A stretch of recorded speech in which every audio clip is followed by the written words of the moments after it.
the random jottings of Hinge and Bracket, with Dr. Evadne Hinge and Dame Hilda Bracket. With Jean Hayward as Maud and friends and neighbours at Stackton Trestle in A Bad Day at Blilder's Barn.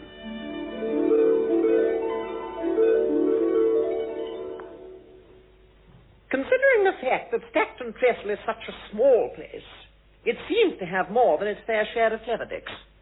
It has more than its fair share of stupid dicks as well. Well, that's another story. Evadne is one of the cleverest dicks. Another is a comparative newcomer called Roland Quatermain, one-time music-cum-drama critic of the Snitterton Bugle and prominent South Humberside intellectual. He and Evadne like nothing better than huddling together in corners, earnestly discussing consecutive fifths and the fingering of the flugelhorn. Or sitting giggling over the jokes in some ancient Greek comedy. I can't think why, because Evadne must have heard them all the first time round. Now, last autumn, these two inveigled me into joining them in a little artistic enterprise. The staging of a play written in the 1860s by a long-forgotten local author called James Potts. And what an experience that turned out to be. It was full of surprises. For instance, one afternoon, I walked into our drawing room to find Evadne sitting by the telephone.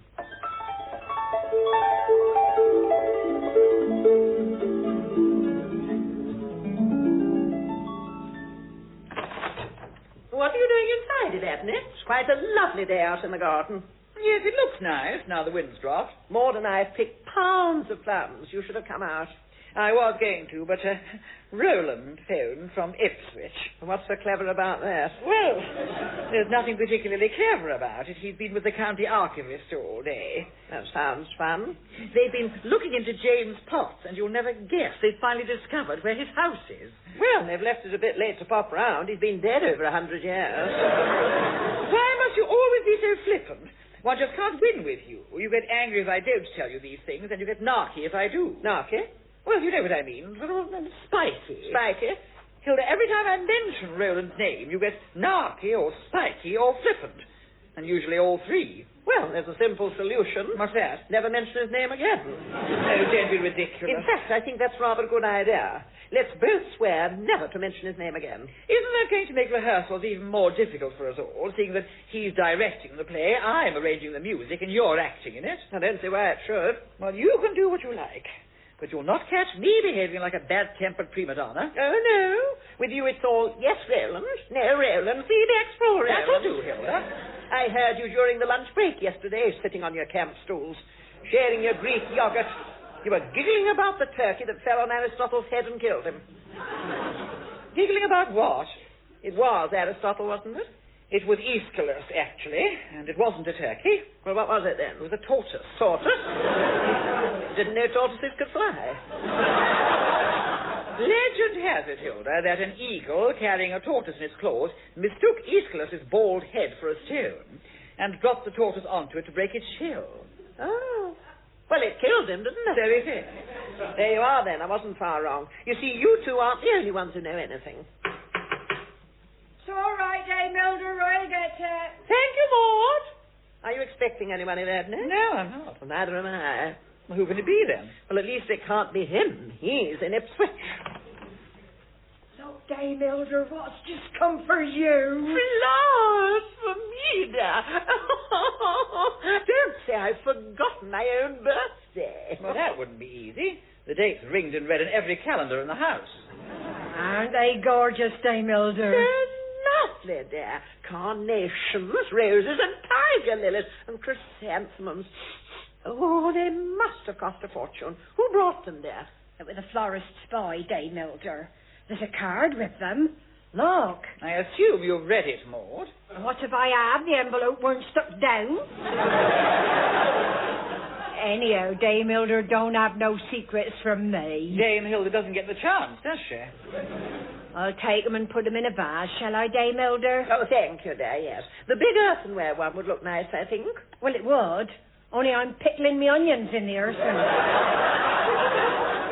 So I'll pop them in the big copper one. Well, I'll leave it to you, dear. All my vases are nice. My Arthur don't like his onions done in copper, 'cause it turns them blue. Ooh, he's that faddy. I'd best get these flowers in water before they wilt. Yes, right. Thank you, Maud. Well, Hilda, who are the flowers from? Let's see, shall we? Oh, Well, who are they from? well, quite honestly, dear, it's rather difficult to tell you. Why? Because I've sworn never to mention his name again. From Roland. Yes. What on earth is he sending you flowers for? Just listen to this. To my favourite leading lady, with apologies for yesterday, how could I have been brute enough to ask you to enclose such pretty feet in wooden shoes? Love, really. Rowley? That's what it says. Isn't that sweet of him? Sweet and so very gracious. I suppose he couldn't very well do anything else. Not after you'd thrown a tantrum like that. I did not throw a tantrum, dear. I simply put my pretty foot down. If I'd been director, you'd not have got away with it. Evadne, I have never in my life appeared on stage wearing clogs, and I do not intend to start now. That's why I never appeared in Miss Hook of Holland. No one was asking you to wear clogs. They were pattens, wooden overshoes. All countrywomen wore them in the old days to keep their shoes out of the mud. Yes, and if I'd gone clattering over the stage in those things, everybody would have thought I was wearing orthopedic sandals. Well, so what? Evadne, I am not having the whole of Saxton thinking there's something wrong with my feet. If the part calls for patterns, you should wear patterns. And if you won't, you should be sacked on the spot. Mercifully, not all directors are as pedantic and dictatorial as you are. But you know, I think I'm beginning to warm to Rowley. Well, that's a relief. It should make rehearsals a good deal less tiresome. Incidentally, when Rowley phoned, did the dear man tell you where James Potts is supposed to have lived? Yes, you did. Why? Where was it? Oh, right down the other end of the village. Whereabouts? One of these old cottages in Magpie Row. Why? I just thought I might pop down after tea and take a teeny little look. It's amazing how a few flowers has suddenly kindled your interest in James Potts. It's nothing whatever to do with the flowers, dear. I just feel I may have been a little remiss in that direction. Shown a little more interest. Isn't it called researching one's part? I don't know. You've never done it before. Would you like to come with me? I intended going anyway. Good. To tell the truth, I haven't the foggiest idea where Magpie Row is. All right, then. We'll go together. That will be nice. I don't suppose Magpie Row will have seen so many people since Mafeking night.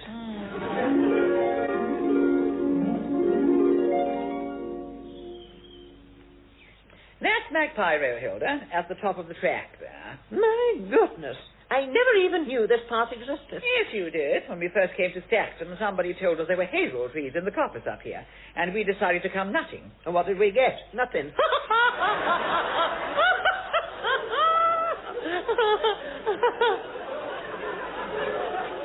Sorry.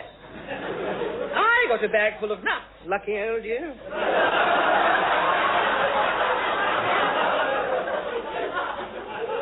It was very muddy, I remember. So you stayed down at the bottom, and I walked up here on my own. You were wearing your patterns, were you? I wonder why they called it Magpie Row. Because at one time all these trees were full of magpies. Is that right? Well, can you think of a better reason? One should never build where magpies nest, you know. You and your old wives' tales. Magpies aren't awfully lucky, you know. When I was a child, our gardener's wife used to spit every time she saw a magpie. Her kitchen floor was a mess.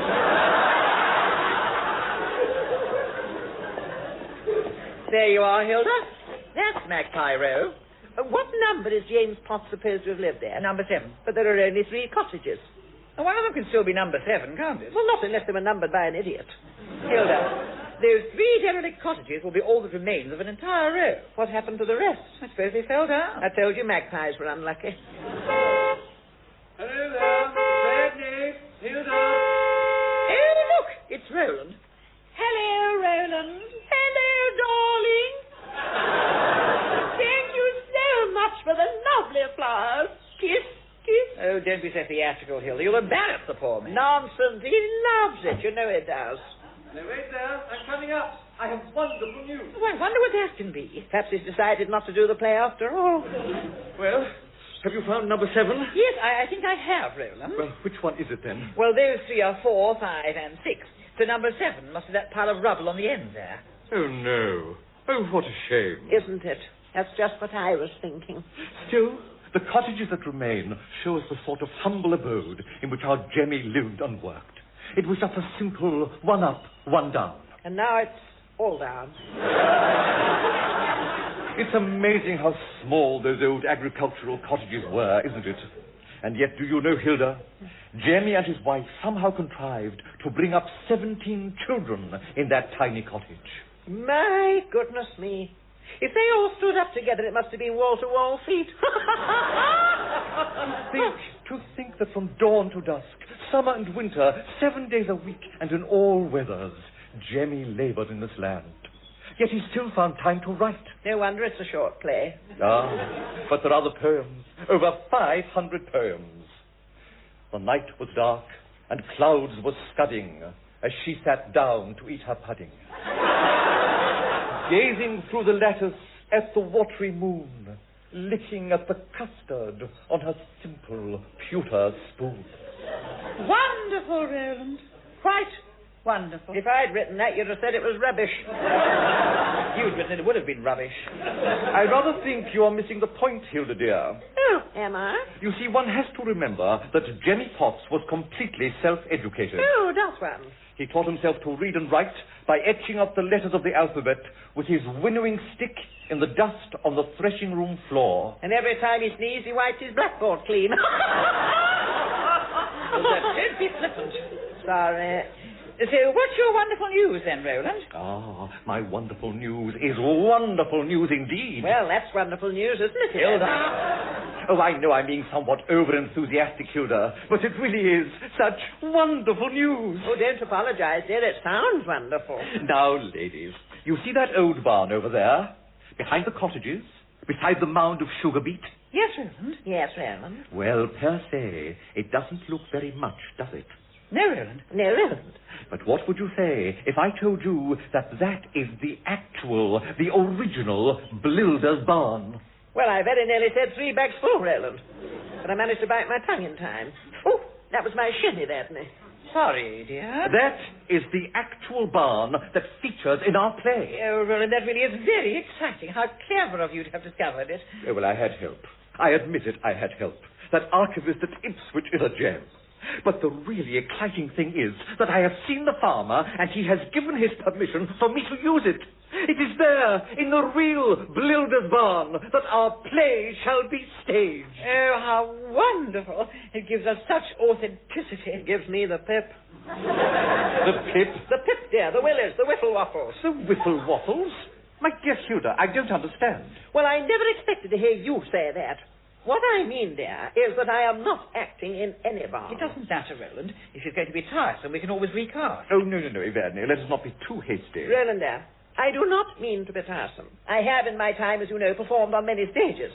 From La Scala, Milan, and the Royal Opera House, Covent Garden, to the turret of a Sherman tank in Cyprus. Exactly, Hilda. You're such an out-and-out professional. We need you. No, dear, I'm sorry. But if you insist on staging your play in a tumble-down barn in the middle of a muddy field, it's not me you need, it's Wurzel Gummidge.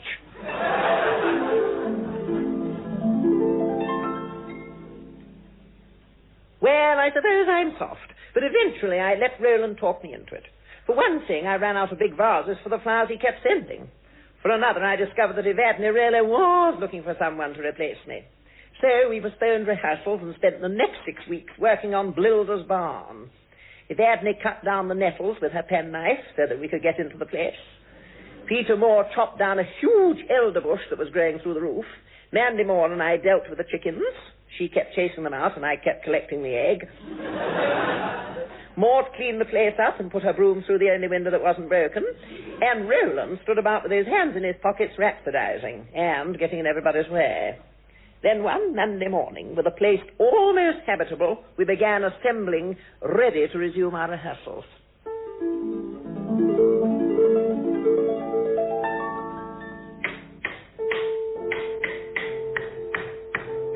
Maud, what are you hammering up now, dear? Just this plank in the middle of the stage, Dame Elder.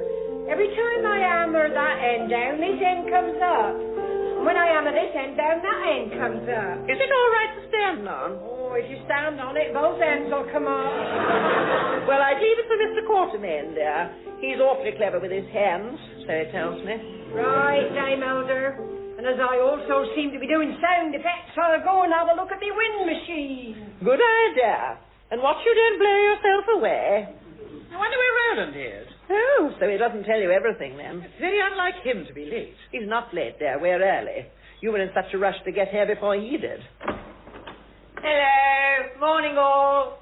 Good morning, everybody. Hello, madam. Morning, Peter. Good morning, Mandy. Morning, Mr. and Mrs. Moore. Morning, Maud. What is this, a dawn chorus? I'm sorry, we're a teensy-weensy bit late, Dame Hilda. You're not dead. In fact, if anything, you're a teensy-weensy bit early. There we are, Dee. What did I tell you? I did have time to go home and change. But no, you insisted I come in wet trousers. I say, they are wet. What on earth have you been up to? Well, I suggested we take a shortcut, Dame Hilda. And some shortcut that turned out to be. I admit it would have been easier if the river hadn't been in the way, or if someone had had the sense to build a bridge over it. There is a bridge over it, Dee. There's been a bridge over it since 1485, but it's almost a mile from where you wanted to cross. Which proves that my way was a shortcut. It's almost a mile shorter than going over the bridge. Yes, but one still has to cross the river, and that water was not ankle deep, as you insisted. No, fair, Pete. It was. It was, but only at the edge. In the middle, it was up to my tummy button. And how did you manage to keep so dry then, Mandy? Well, P very sweetly gave me a piggyback. I had no choice. I was hijacked. Hijacked them? As soon as Mandy saw it was getting deep, she leapt on my back, threw her arms round my neck, and threatened to throttle me if I didn't keep going. So it's her fault I've got wet trousers. Well, you can take them off now you're here, can't you? Not in front of Evadne, he can't. She's led a very sheltered life. I bet I've seen more men without trousers than you have, Hilda. What did you say, dear? You seem to forget that I was brought up in Scotland, where the men wear kilts. Oh, is that all? You had me quite worried for a moment. It's all right, Dame Hilda. I have no intention whatever of spending the entire rehearsal in my underpants, even though they are brand new and rather jolly. No one's suggesting you should, silly. You can slip out of those wet ones or bell-bottoms. Maud! Yes, Mrs. Moore. Have you got my husband's trousers? Your husband's what? My husband's trousers. Well, I've been out some funny things in my time. His costume, dear. His sailor's trousers. What?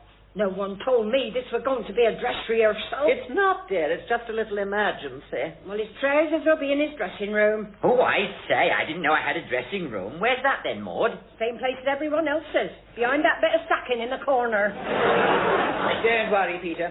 Roland's in the process of organising porter cabins for that sort of thing. I do hope he remembers to organise a porter star for my door. Well, run along, Drippy. You're puddling the floor. Oh, righty-ho. I'll not be two shakes of a duck's rudder. Man, don't they make such a fuss over nothing? Greetings, people. Your director's here. Hello. Morning, Roland. Dead on the stroke of 10. How's that for punctuality? How long have you been standing outside waiting for the clock to chime? Oh, sharp as ever I see, Hilda, darling. Good morning, Evadne. Good morning, Roland. And how's my favourite musical director this morning? Ready to start when you are, Roland. And so is your favourite leading lady, Roland. Oh, that's what I like to hear. Where's Peter? Changing his trousers. He does know it's not a dress rehearsal. It's just a dry run. Wouldn't have been very dry if he hadn't changed his trousers. Belay there, Captain. Jolly Jack Tar coming aboard. Oh, good morning, Peter. Dammy, I'll snap your grappling iron short as a biscuit and unship every headrail from larboard to starboard. Oh, save it for later, Peter. Let's not waste vital energy. Oh, he's got energy to spare today, Roland. He took 3 iron tablets with his muesli. Right, everybody. I'd like to start with the opening of scene 3, the arrival at Blilder's barn. Do you want to run the song, Roland? Oh, yes, please. And where do you want me, Mr. Quartermain? In your proper place, Maud. Oh, that's done with Arthur. I was meaning for now. Maud, we're doing the opening of scene 3. You're up on that platform with your weather effects. I've just come down from there. You'd better just go up again. We all have our ups and downs in show business, Maud. Oh, very well, then. Roland, aren't the audience going to wonder what she's doing, crouching up there above the stage? I must say, she does look a bit like Quasimodo trying to find a rope to shin down. Now, don't worry. She'll be boxed in on the night. Oh. Well, I do hope she'll be able to see what she's doing. I hate to think of her directly above my head with 6 buckets of water and a wind machine. Right, I'm up here. The weather's ready when you are. Right then. So in the opening of our little play, we have seen the poor old widow Axon and her pretty young daughter Polly being evicted from their simple cottage home by the bailiffs. Now, homeless and penniless, they tramp the streets, looking for somewhere to rest their weary heads. Right, everybody. I'll give you a count of 3. 1, 2, 3.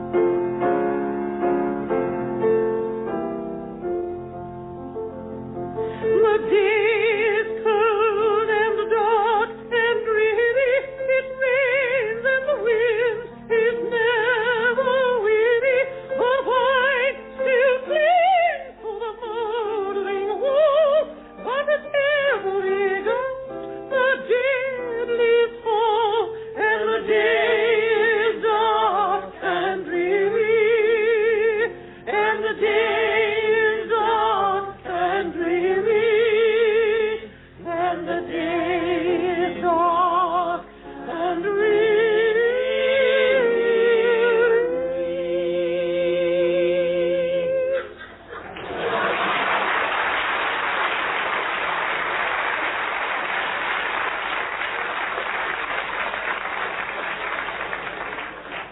Lovely, Hilda. Lovely, everybody. Maud, What? where were the falling leaves, dear? Where was the rain? Where was the wind? Well, for one thing, I've only got one pair of hands, and for another, the handle of my wind machine's stuck. Well, do try to unstick it, dear. We want the lot during that song. After all, the widow and her daughter are walking along a windswept, muddy lane. Wearing their pattens, of course. You keep your nose out of it, Evadne. If you've got nothing to do, practice your arpeggios.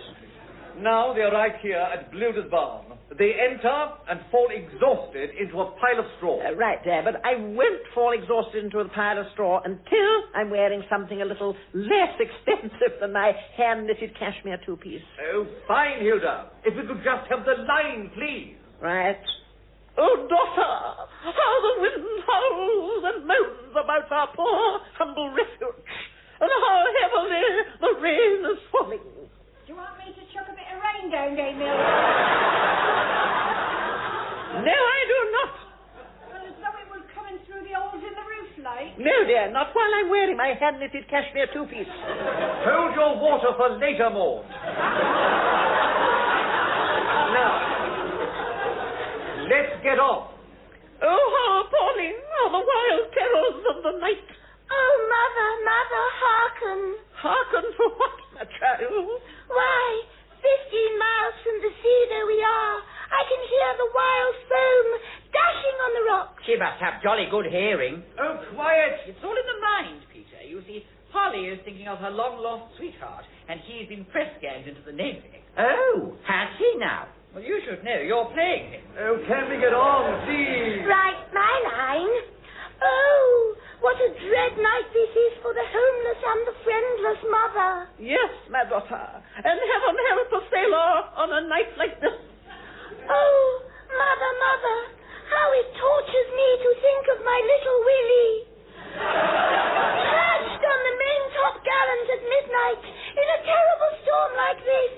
Ah, now that's what I call a wind. Well done, Maud. I ain't doing nothing, me handle's on board. That wind is the real thing, Roland, and it's getting stronger by the minute, unless I'm very much mistaken. I'm coming down, I don't like the sound of it up here. There's no cause for panic, Maud. After all, this barn has been up for over 100 years. Well, not exactly, Evadne. What do you mean, not exactly? I thought this was the real Blilder's barn. Oh, it is, Hilda, it is. But various farmers down the years have rebuilt it from time to time. Why? Well, if you must know, it kept blowing down. Just as it does at the end of our play. I really must read this play more carefully. I seem to have missed all the interesting bits. I knew we was in for trouble here as soon as I see that magpie. What magpie, Maud? Well, when I come in first thing this morning, Yes. Dame Mildred, Yes. there was a magpie sitting right in the middle of that stage, just where you're stood now. Oh, do you spit at it? I did not. I scrubbed that stage last evening. That's it. I'm off. And I decided the rest of you to come with me. Oh, wait for me. I'm coming. Me too. No, wait, people, please. Come along, Roland. Better safe than sorry. No, we must finish the rehearsal. The show must go on. Do come on. Oh, where is the spirit of the old barnstormers? If you don't come back, I'll recast. I'll replace the whole lot of you. The show must go on. To the memory of James Pond, the show must go.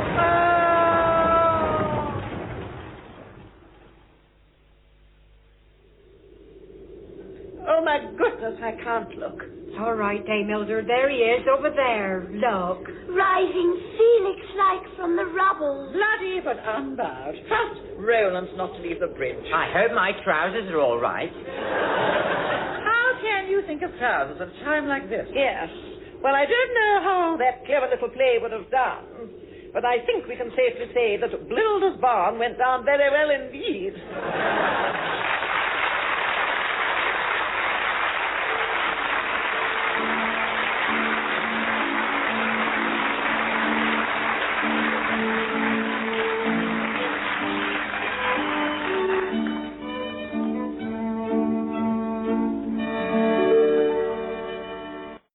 The Random Jottings of Hinge and Bracket, with Dr. Evadne Hinge and Dame Hilda Bracket.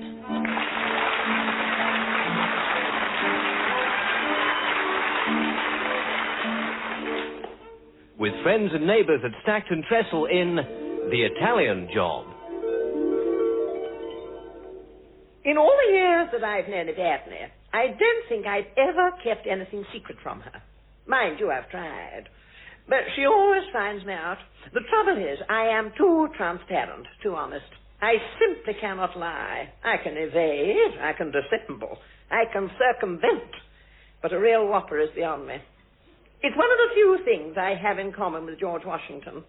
Although I did read somewhere recently that the story about him being unable to tell a lie is quite untrue. Mind you, that might be quite untrue. Anyhow, I recently embarked on a little adventure that I had hoped to keep to myself.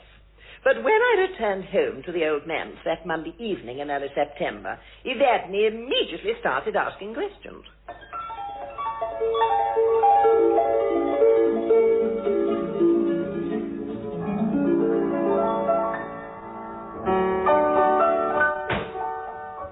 Is that you, Hilda? Well, if it isn't, it's someone wearing my hat. Oh, good heavens. Hello, dear. Have a nice day. Where have you been? Yes, thank you, Hilda. I've had a very nice day. What sort of day have you had? I said, where have you been? Out, and I'm beginning to wish I hadn't come back. Do you have any idea what time it is? Why, have you broken your sundial again? It's after 7. Well, you needn't have sat up, you know. And what on earth's time did you go out this morning? About 8. It must have been before 8. By the time I came down to breakfast, you'd gone. Oh, I say, you are getting observant, aren't you? Anyway, what are you complaining about? I put your prunes out for you and your charcoal biscuits. So where have you been all day? What's it got to do with you? I don't ask you where you've been every time you come back from somewhere. Yes, you do. Well, if I do, you always tell me to mind my own business. Hilda, I really couldn't care less where you've been, but I do think you might have told me you were going. Something could have happened to you for all I knew. You might have had an accident. If I had, I'd have rung you at once. And I did tell you. I told you yesterday. When? After lunch, when we were in the garden. I don't remember that. Obviously. No doubt because you wouldn't take your nose out of that wretched book you were reading. I was trying to find out what to do with my gooseberries. If you don't know by now, you never will. The trouble with you is you don't listen. The trouble is I've become immune to your prattling. Why do you always try to tell me things when my mind's on something else? You should have left a note. Evadne, if we are to be reduced to communicating through notes, we may as well give up attempting to communicate at all. Anyway, what exactly is it that you're supposed to have told me yesterday afternoon? That I was going to be out today. And? Well, I was, wasn't I? Hilda, have you been drinking? Drinking? Me? Moi? Oh, and while I remember, I've got a little present for you. You have been drinking. Well, just 2 teeny glasses of vino bianco. Just on the way home. That was so that I could face you when I got back. Back from where? Oh, very well then, Nosy. Back from town. I've been in Bury. All day? Yes. Now, do you want your present or not? Well, I don't want it if it's something I don't want. Like that musical toothbrush you brought me as a peace offering the last time you were out all day. Oh, but that was rather fun. It played Absent Friends, didn't it? Or was it Gum Gum, I Love You Only? Sorry. It played The Bridges of Paris. I won that, you know, on a hoopla stall in Nottingham. It was the ladies' leisure club outing to the Goose Fair. And I bet that was the first time in centuries it'd seen so many honking old geese there. That's not a very nice remark. It's not a very original one either. I remember saying that at the time. Well, are you going to give me my present or not? Oh, I suppose you might as well have it now. I've carried it all this way. Here. I found it in that nice little second-hand bookshop in town. Now, what is it? Well, what do you think it is? It's a second-hand book. Sounds a bit more promising. That, Evadne, is the score of The Street Singer. Oh, very nice. Thank you, Hilda. It's signed by the composers on the cover. There, look. H. Fraser Simpson and Ivy St. Helier. Let's hear some of it, shall we? Right. Of course, the show was first performed in 1924, you know. June 24. With Phyllis Dare and Harry Welshman at the Lyric Theatre in Shaftesbury Avenue. What are you asking about now? Oh, never mind. Well, are you going to sing or not? Well, I can't sing the overture, dear. It doesn't have any words. Well, let's go straight to the first song. There we are, A Perfect Little Lady. Oh, that sounds me. Do you mind if I kick my shoes off? As long as you don't kick them into the piano. Oh, that's better. Do you know, I've been on my feet all day. Why? Because it's the only bit of me I can stand on. And where have you been standing all day? Oh, shut up and play.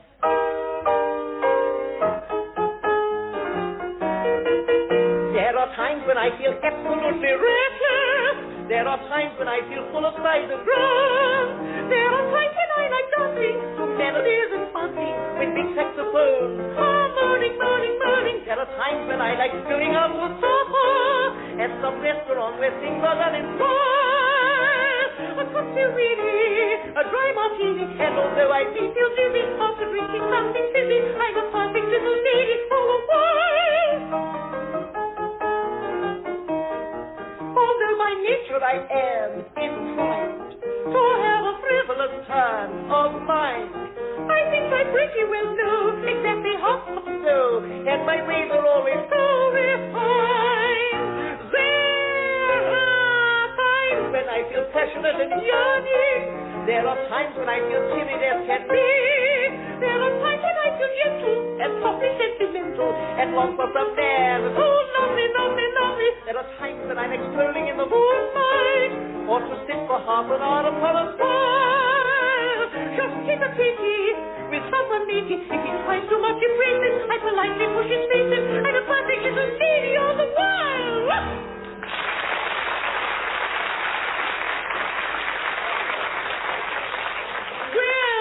Dear, barely a wrong note. And talking of notes, I got a sheaf of messages here somewhere. While you were gadding about, half the village was trying to get hold of you. Ah, well, that's what comes of being popular. I've done nothing but answer that wretched phone all day long, and not one of the calls was for me. Ah, that's what comes of being unpopular. Now, let me see. The Lady Mayoress phone. She wants you to judge the cat show this year. Does she really? We may as well enter our three then. And Naomi Mellinger phone. She's going to pop round tomorrow morning to talk about the Harvest Festival. Oh, dear. What's the matter? I won't be here tomorrow. Oh, well, it doesn't matter. She said if tomorrow's inconvenient, she could make it Wednesday. Oh, dear. Well, what now? Won't be here on Wednesday either. You're not emigrating, are In you? fact, Evadne, I'm going to be out every day this week, as I'm pretty sure I told you, and if I didn't, I'm telling you now. Every day this week? Every single day, dear. Hilda, I don't wish to pry into your private affairs, and you don't have to tell me if you don't want to. Right, that's that, dear. Are you going to be out all day, every day? All day, every day, dear, but don't worry. I've told Maud she's to look after you. You can tell Maud to stay at home. Well, I thought she'd be a bit of company for you, dear. If I want that sort of company, I can go to the zoo. But Evadne, if I'm not here and Maud's not here, aren't you going to find it very quiet? Hopefully, Hilda, yes. Oh, heavens, not again. Hello, Saxon 295. This is an answering service. Dame Hilda is out all day today, but she'll be back sometime after 7 this evening. So will you please ring her then? Thank you. What? Oh, hello, Lorna. Yes, it's me. I've no idea where she is. She's been out all week. Well, I'm not her keeper. If I was, I'd have had it put down a long time ago. Yes, I know it's Thursday.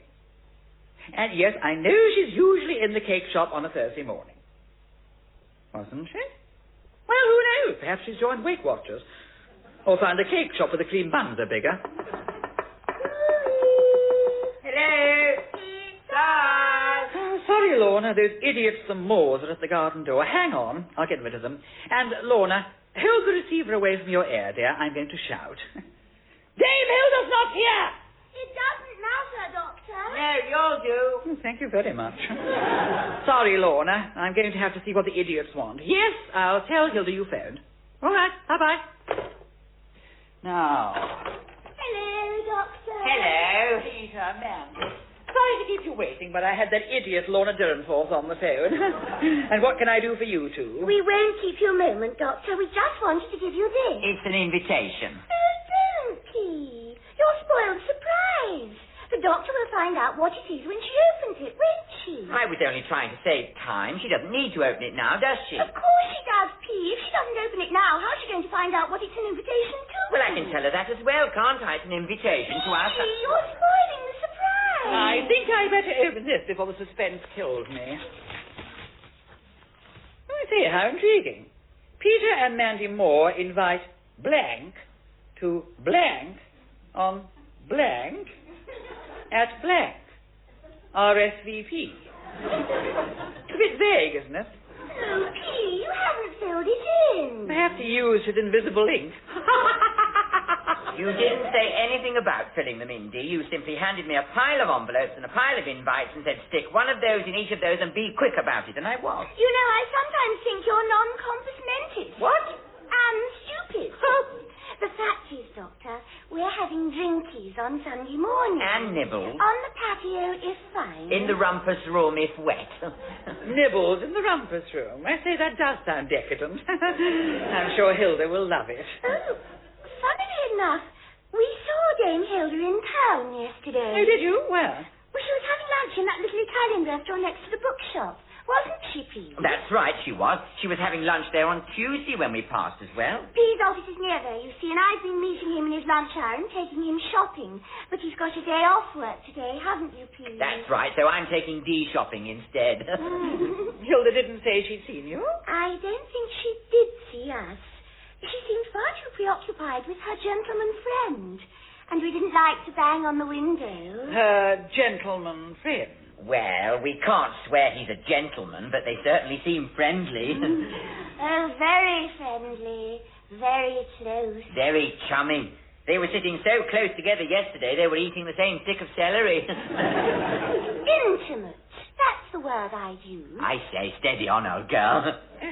What exactly does he look like, this intimate gentleman friend of hers? Well, we didn't really get much of a look at him. We didn't like to stand staring in for too long. No, we couldn't anyway once the waiter had drawn the curtains. He's about 50, I'd say. Sleek black hair, little moustache, smartly dressed, wears a rose in his buttonhole, chunky gold cufflinks, and a polka dot bow tie. Apart from that, I couldn't really tell you. Well, that certainly doesn't sound like anybody I know. Hadn't we better have a cup of coffee and a little chat?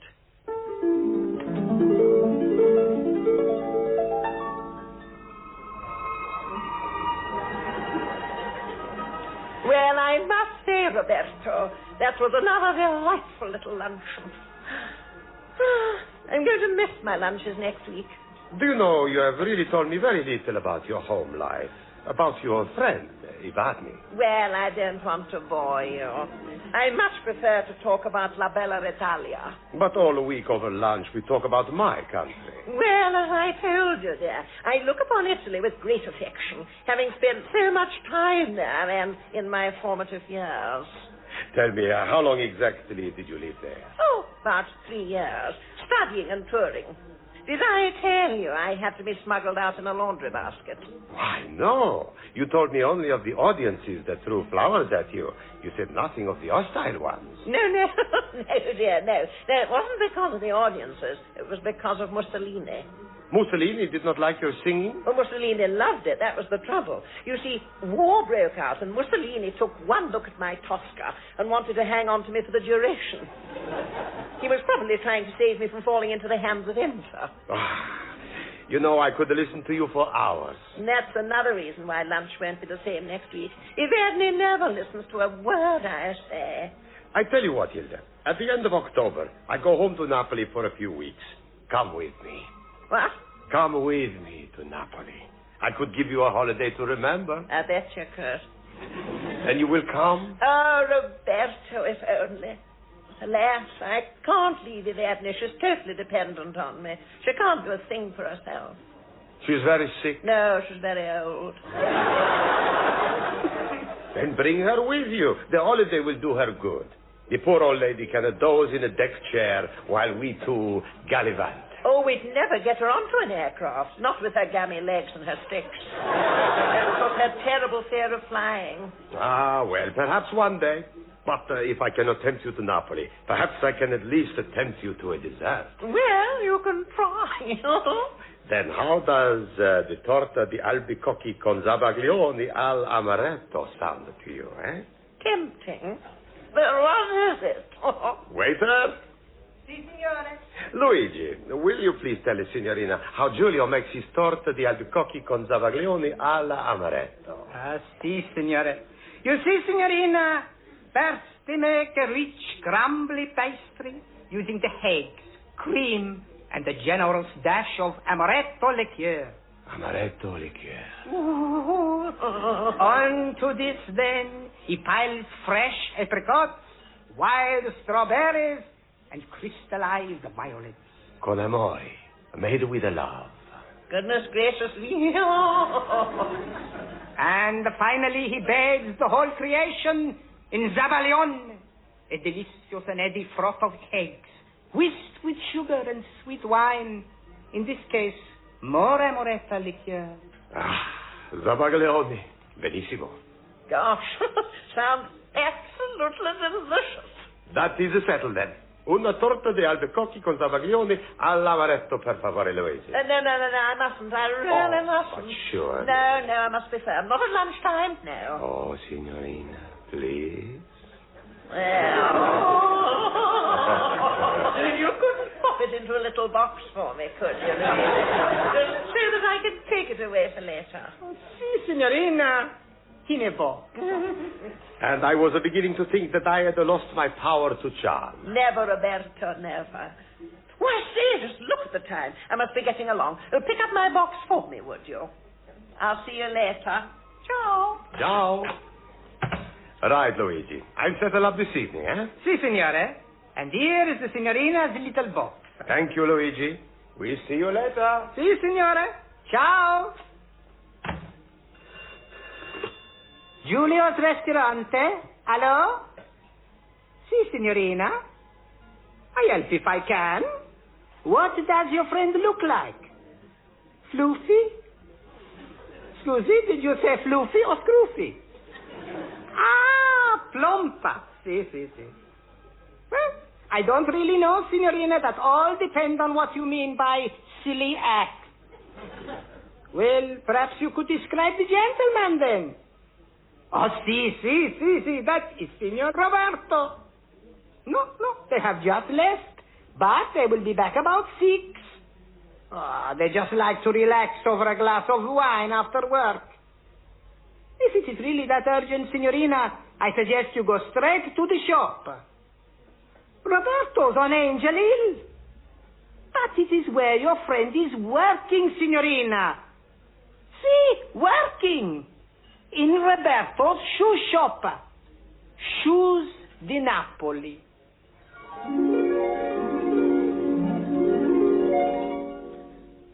There are times when I feel absolutely reckless. There are times when I feel better than can be. Hello, Hilda. Evadne, what are you doing here? What are you doing here? Oh, just looking at shoes, dear. Oh, have you been here long? Not very long, no. Isn't there anybody serving? Oh, yes, there is. Oh, where are they? Oh, they're about. Well, let's get some service, shall we? Shop! Evadne, no. We want some service, don't we, Hilda? Shop! Miss Brackett, are you there? Yes, it's all right, Mr. Roberto. I'm here. Miss Brackett? Well, one doesn't want to make the customers feel inferior, dear. Customers? Oh, all right. And now you know, don't you? So you can wipe that silly smirk off your face and go home. Not until you tell me what you're doing here. I'll tell you that when I get home. I'm paid to sell shoes, not to stand around gossiping. Very well, then. What are you sitting down for? I'm going to buy a pair of shoes. Oh, don't be ridiculous, Evadne. If you want shoes, go where you usually go, to the government surplus stores. You were saying just last week that I needed a decent pair. Well, that is true. What sort of thing do you want? Well, something like these I'm wearing. Oh, we don't stock hobnail boots. Don't you sell a plain brogue? Of course we do. Well, I'd like to try on a pair. Well, I'll see what we have in your size. And while you're looking, you can tell me what you're doing here.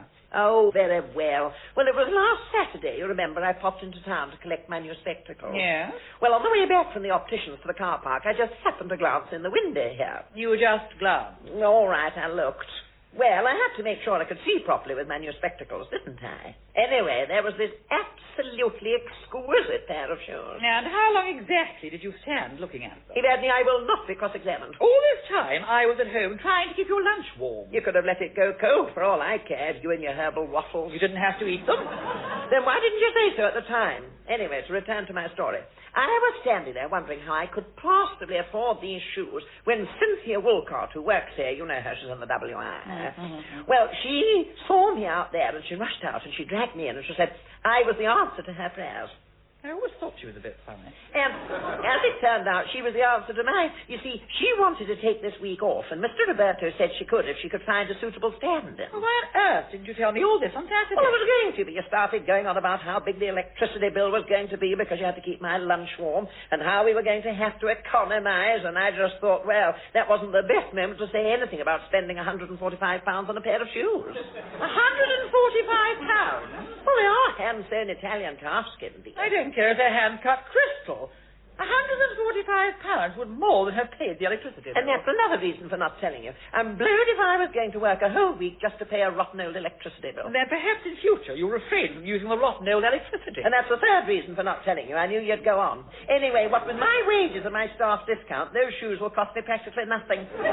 How much? Ah, here we are, brogues. These are your size, and they're only £23. I can't afford new shoes now. One of us has got to behave responsibly. Evadne, we have just paid our electricity bill, and I gave you my half. So what I do with the rest of my money has really nothing to do with you. Anyway, I've worked for those shoes. I've worked jolly hard.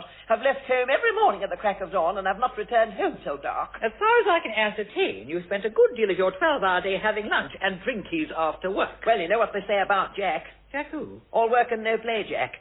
He was reputedly a very dull boy, and I know who he took after.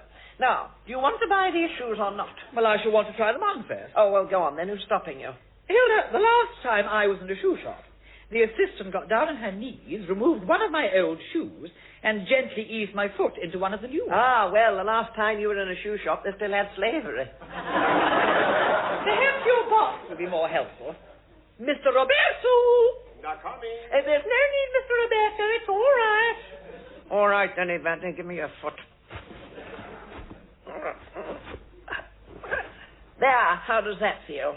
Hard to tell with your finger stuck in the back. Then lift your heel up and I'll take it out. How am I supposed to get my heel back in again? Evadne, you're going to have to do something for yourself.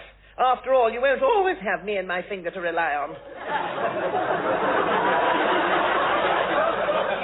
That a shop as expensive as this would be able to run to a shoehorn. And what do you think this is hanging round my waist? Now, why don't you use it? Because the cord's too short. Which obviously means that your waist is too large. It means nothing of the sort. It means I've got it knotted in the wrong place and I can't unknot it. Here, let me try. Evadne, customers are not permitted to handle the staff. Mr. Baraki, could I please have a word? Certainly, Mr. Roberto. Perhaps Madam would like to walk about a bit and see how those feel. Don't you worry. Madam was going to. Now, Mr. Roberto. Are you having trouble with that customer? Well, a bit, but nothing I can't handle. Why don't you go into the office, make yourself a cup of tea, and leave her to me? No, I can manage her. I'm sure you can, but I have had a good deal more experience with the awkward customers, so I will deal with her. May the best man win. Now, madame. I am not a madame. I am a doctor. Ah, I see, a doctor. And you are looking for something sensible to walk the hospital ward in, yes? I'm a doctor of music. Ah, Doctor of Music. And you're looking for something sensible to march with the band in, yeah? I'm just looking for something sensible, and I've obviously come to the wrong shop. Hilda! Miss Brackett is having her tea break. Well, she can join Wells Hop having her tea break and do a bit of work for a change. After all, she's just had her lunch. It's only a couple of hours to drinkies time. Hilda! Evadne, you must stop shouting. Evadne? Yes, Mr. Roberto, this is my friend, Dr. Evadne Hinge. It's the one I've told you so much about. But the gammy legs, the sticks. What gammy legs? What have you been saying about me, Hilda? No, Evadne, do you want those shoes or not? Yes, when you've told me what you've been saying Then about... give me your money, thank you, and I'll pop them in the bag for you. Just a minute, Hilda. So you're the famous Dr. Hinge. I am delighted to make your acquaintance, Signorina. Thank you. As you may have gathered, you are not at all as I had pictured you. The first thing one learns about Hilda, Signor Roberto, is never to believe a single word she says. There you are, Evadne. I'll see you later. Yes. I'll be waiting for you. I fancy your friend is not very pleased with you, Hilda. I fancy she isn't. So what are you smiling about? Well, I just wish I could see Evadne's face when she gets home and discovers that she's paid £23 for a slice of tosta di albacocche con zabaglio di alamaretto.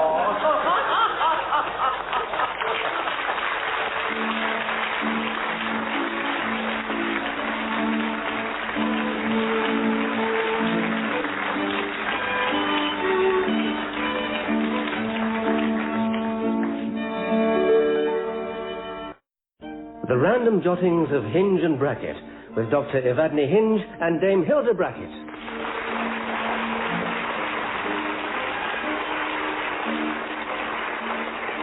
With Jean Haywood as Maud and friends and neighbours at Stacked and Trestle in Together Again.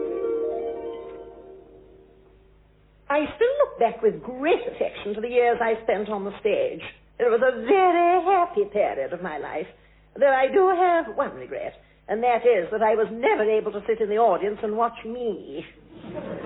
I still think, too, of my many dear friends in the Rosa Charles Opera Company, who so selflessly supported me in my numerous and well-deserved triumphs. Friends who would, I'm sure, have been a very great comfort to me in my failures, had I ever had any. Irving Berlin was right, you know. There really are no people like show people. They smile when they are low. They smile when they're high as well. Which in some cases is all too frequently. Down the years, one loses touch. It's not the only thing one loses, more's the pity. But last September, Evadne and I invited as many members of the old company as we could locate to a reunion at the old manse. And come 6 p.m. on the day of the do, there we were in the drawing room, putting the finishing touches to our preparations.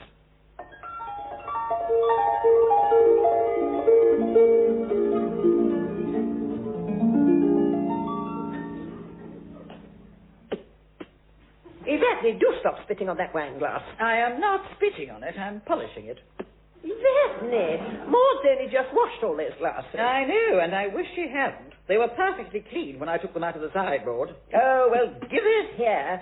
All you have to do is breathe very lightly. And then rub it with a napkin. There you are. You still haven't got that mark off completely. Oh, well, give it to me then. Well, when in Rome. It's still there. Well, I'd better pop it back in the sideboard. We can't possibly use it now everybody's spat on it. And we're hardly short of glasses, are we? Hardly. We seem to have put out every single piece of glassware, crockery, and cutlery we possess. Well, I think it looks jolly welcoming. It looks as if we're in for a really good time. It looks as if we're in for a hell of a lot of washing up. I'm glad you asked Maud to stay on. I asked Maud to stay on because she's one of us. Precisely. She's the one who's going to do the washing up. Evadne, as former wardrobe mistress for the company, Maud, like the rest of them, is our guest this evening, and as such, we can hardly ask her to do the washing up. So you'll be doing it, will you? Mind, she's so good-natured, she'll probably slip out and do it anyway. Goodness me, you are devious. I see nothing devious in giving people pleasure, dear. Maud loves helping me. Not you, me. Incidentally, did she prepare these bridge rolls for you? Yes, she did, dear. Why? Well, I don't want to appear greedy, but shouldn't she have filled them with something? Well, that's probably the filling in the bowl next to them. The one with the plate over it. Well, what was she supposed to be filling them with? Well, I left that to her. I had to let her do something creative. Looks as if this could be it. Why, what is it? Well, it's gungy. Smells vaguely fishy. Here, let me have a sniff. Kipper blancmange. Well, it's certainly different. I think I'll tuck it away in the sideboard. She'll never miss it. And there's plenty of other things for people to eat. And what do you expect them to do with their bridge rolls? Dunk them in their coffee? Evadne, they are inventive people. They won't need us to tell them what to do with their bridge rolls.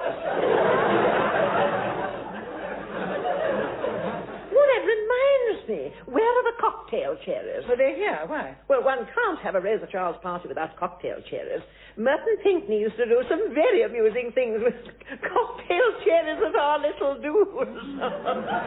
He thought they were amusing. I thought they were amusing. We all thought they were amusing. I didn't. You never thought Nance and Odstock's imitations were funny either. And his Carmen Miranda was a hoot. You surely don't think he'll be doing that tonight? I sincerely hope he will. Why do you think I bought such a big pineapple? I don't think I'm really looking forward to that lot arriving. You never look forward to anything. No, that's not true. I'm looking forward to them leaving. Well, you can always go and sit in your room until they've gone. I'll tell them you've got one of your migraines. What migraines? I've never had a migraine in my life. Ah, but they don't know that. They think you've suffered agonies from migraines. Why should they think that? Because I always told them you did. In the old days, every time you so unsocially absented yourself from one of our little junkets, I used to tell them you'd had a migraine. And then you should be jolly well ashamed of yourself.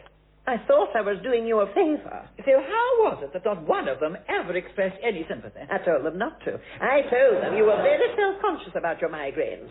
I think it helped them to understand your little brainstorms. My what? Your brainstorms. Oh, don't deny it, Evadne. You used to have little brainstorms during rehearsal. I had no such thing. What? You used to scare the wits out of us, jumping up and down in the orchestra pit in your Wellingtons, waving your arms about, with your hair flopping all over your face. I was conducting. Well, there was no need to be so violent about it. I can remember during the rehearsals for Hansel and Gretel, you actually threw your baton at Sibylla Strang, and if she hadn't ducked, you'd have pinned her to the scenery. And what do you suppose it was that drove you to such extremes of desperation? Your migraines, of course. I do not suffer from migraines. If you go on shouting like that, you jolly well soon will.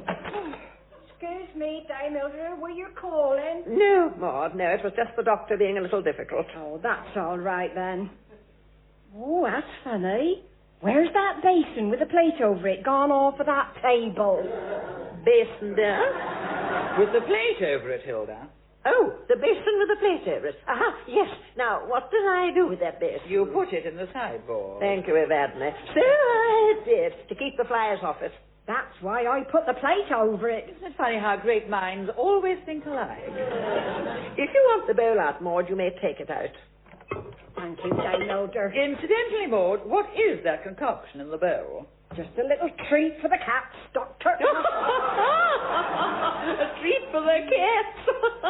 You know, Maud, the doctor thought that was the filling for the bridge roll. Dame Mildred, she never. The filling for the bridge rolls is in the fridge, in that lovely blue china bowl of yours. This is just a bit as we're left over. So, to repeat my question, Maud, what actually is that concoction in the bowl? It's my chunky chowder, Doctor. But chowder is soup, Maud. Well, yes, but it's a thick un. It's not such a thick un as that. Ah, here we go. Shall I get it, Dame? Would you dare, please? Yes. How do I look, Evadne? Well, I suppose the chintzy dress is all right, but the necklace is a bit over the top. You're more covered in pearls than a Whitstable oyster bed. Well, at least I look partyish, which is more than one can say for you in your twilled worsted and your black crepe de chine neckerchief. You look like a costermonger in mourning. Mr. Nanton Oddstock. Nonsense. Hello, my sweetest.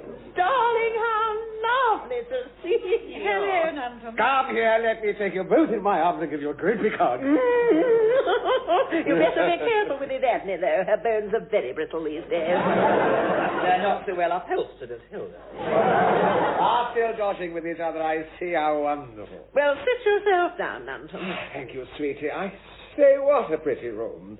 Powder, puff pinks, crystal rose bowls, and Dresden shepherdesses. It's also utterly you, Hilda. Well, it certainly isn't Evadne. Maud, can I smell burning? I don't know, Doctor. Can you? Yes, I can.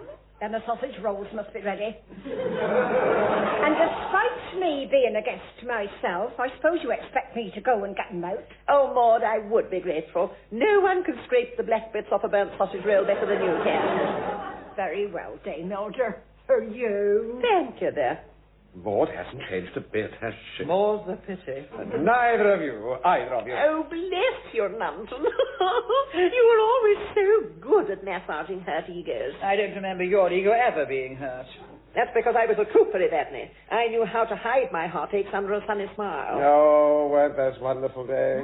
Travelling in the country together, Sunday on the train, grabbing the best digs, opening nights on Monday. Oh, didn't we have some fun? Days of wine and roses, eh? And for some, a good deal more wine than roses. Well, Evadne, aren't you going to get Nanton a drink, dear? Nanton, as Hilda's legs appear to have given out completely, would you like me to get you a drink? No, thank you kindly. I'll wait for the others. Besides, I had a couple of small libations along the way. I rather thought you might have done. I say, Hilda, before anybody else arrives, do you think you could point me in the direction of the little boy's room? The what, dear? The little boy's room, Hilda, the loo. Ah, what we call the little girl's room. Well, I certainly don't. I call it the lavatory. Evadne, you could be so crude. Well, why does one have to call it anything? Why can't one just go? One would if one only knew where it was, darling. Sorry, Nanton, dear. It's up the stairs. Turn left and it's first on the right. Bless you, darling. Oh, who can that be? Well, let's hope it's someone phoning to say they can't come. Hello? Section 295? Who? Oh, Milford, darling. It's Milford Platey, Evadne. Don't say he decided to come after all. He said he couldn't. Oh, how very sweet of you to remember Milford. It's all right, he's not coming. He's just phoned to wish us well. Would you like a word with Evadne, dear? No, I don't want to speak to him. Sorry, Milford, I know she'd have loved a little chat, but there's evidently an emergency in the kitchen and Evadne's gone to put it out. Yes, I do hope we see you soon, dear. Yes, and good luck with the tour. Bye-bye, my darling. Kiss, kiss. I told you he was out on tour again, didn't I, Evadne, and the student prince? Yes, you did, and I can't imagine a more mature student. 80th is a day. It's all right, Dame Elder. Despite being a guest myself, I'll get it. I do hope she's not going to carry on like that all evening. I told you you shouldn't have invited her. If I hadn't have invited her, we'd have had no one to do it. Mr. Merton Pinkney. Does she have to call their names like a liveried flunky at a Lord Mayor's ball? I'm taking his coat and I'm sending him in. And remember, Doctor, I ain't working. I'm only helping out. Gather round, girls. Look who's here. Archie, he's in town again. The idol of the ladies and the envy of the men. He doesn't really care a jot if a girl is dark or fair or what. They all look beautiful to Archie.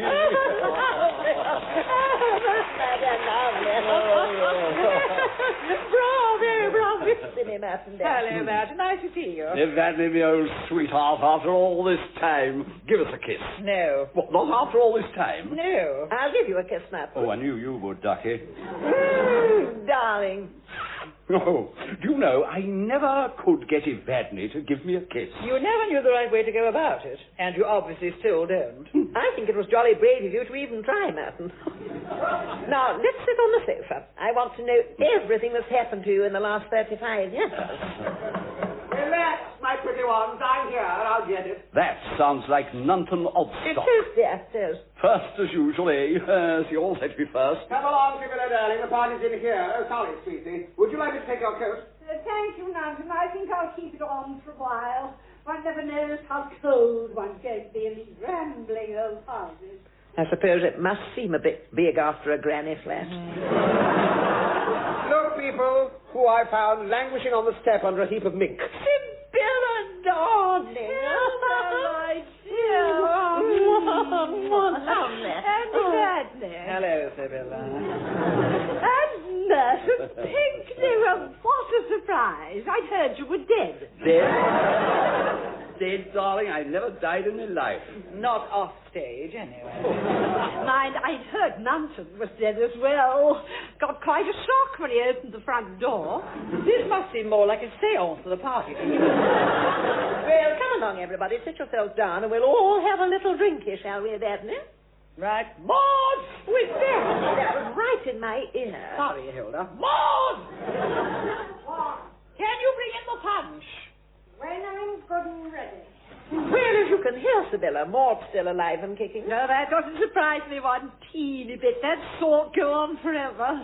I say, Nansen, you can take my coat now, dear. It's dreadfully hot in here. Would you like me to open the window? Oh, no, Hilda, I daren't risk sitting in a draught. And to think that that's the little gal who danced her way through one of the worst winters in history wearing nothing but a silk handkerchief and a pair of wings. Oh, but I'm paying for it now, Merton. Sometimes getting up in the morning is almost more than I can manage.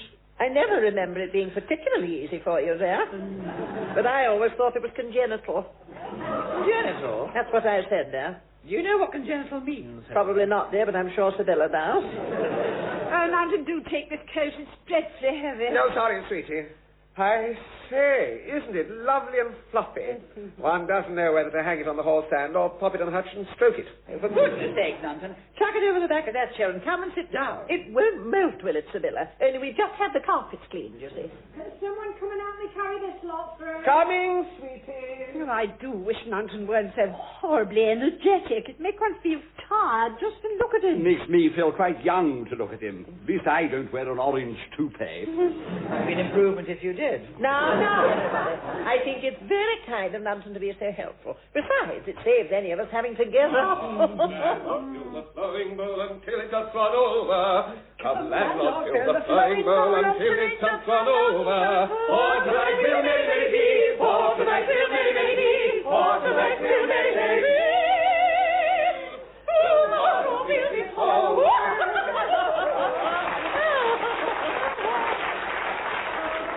A cheer for the flowing bowl.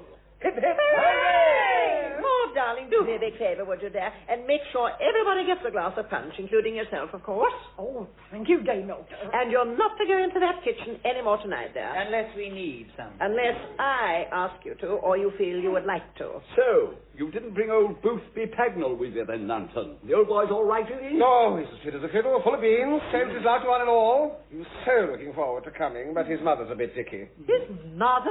Is she still alive? Oh, very much so. The poor soul fell off a stepladder papering the ceiling. Last December at 95. Boothby's gone down to Worthing to give his father a hand. Are there no living grandparents who could help us? Surprisingly, no, Hilda. The very long-lived family, Boothby's. His father only retired a few years back. Was he a musician too? No. He was a dancer. Martin Valley. Well, it was Martin when he first started doing it. So who else is coming tonight then, Hilda? Or are we happy few, the sole survivors? By no means, dear, but we couldn't invite everybody. Well, we could have, but we didn't want to. Mind you, some of the old gang couldn't come because they're working. But there's a minibus coming up from Twickenham with a lot of the old London crowd aboard. They should be here before long. If they ain't, they'll not get much punch by the look of it. Well, I don't want to tell you your job, dear, but you really shouldn't have put the bowl down where Nansen can reach it. Tate's my job tonight, dear. I'm a guest. And from now on, it's help yourself. This is where the party looks up. And this, I fancy, is where we need music, Evadne. To the piano, dear. If Maud's not working, why should I? Oh, don't you start being temperamental. Merton, how about you and I giving them one of our lovely duets from the Arcady? Oh, you know me, Hilda. Only too happy to sing songs of Arcady, with or without flageolet accompaniment. Yes. How about, Charming Weather? Lovely, dear. Right then, boys and girls, stand by on stage. We're going to run Charming Weather. All right, Evadne, when you're ready, dear.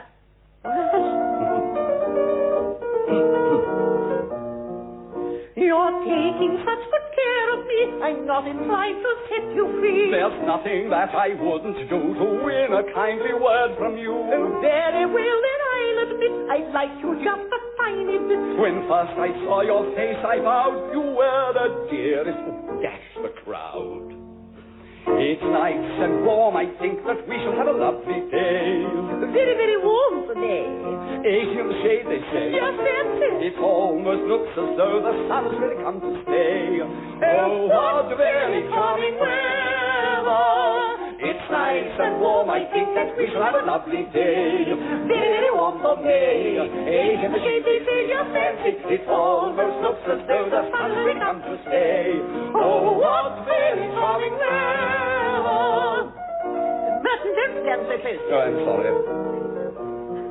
Thank goodness they have gone away. There's something I should like to say. I want to hear it, I confess. I'm sure that I should never guess. It's all the world to me, although the answer's simply yes or no. You haven't made it very plain. Oh, bother, here they come again. It's nice and warm. I think that we shall have a lovely day. Very, very warm for me. 80 in the shade, they say. Just fancy. It almost looks as though the sun has really come to stay. Oh, what very charming weather. It's nice and warm. I think that we shall have a lovely day. Very, very warm for me. 80 in the shade, they say. Just fancy. It almost looks as though the sun has really come to stay. Oh, what very charming weather.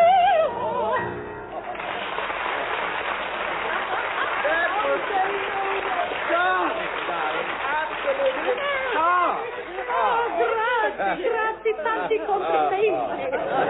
Grazioso, Oh, splendid, Hilda. Yes, just like the old days. It certainly was. You always used to stand too close to me during that number. Well, I had to edge into your lights, didn't I, as you were the only person with a spotlight all to yourself. Had I not, dear, no one would have been able to see my face. You shouldn't have let that worry you, dear. It was mine they'd paid to see. No, there was always rather selfish with the light, wasn't she? Many the time the chorus threatened to come on carrying candles. You really can't blame Hilda for the lighting of the show, Sibylla. The lighting was my responsibility. And if you hadn't been such a rabble, I might have put more on the rest of you. Thank you, Evadne. It's not often you stick up for me. Now, I don't wish to sound rude, Evadne, my old sweetheart, but what did you know about lighting? You were a musician. I just happens to be the director as well. And what did you know about directing? What did you know about music, come to that?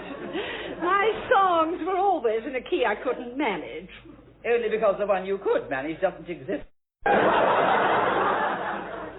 Why do you think we always gave you so much dancing to do, Sibylla, dear? We were hoping you'd be too puffed to sing.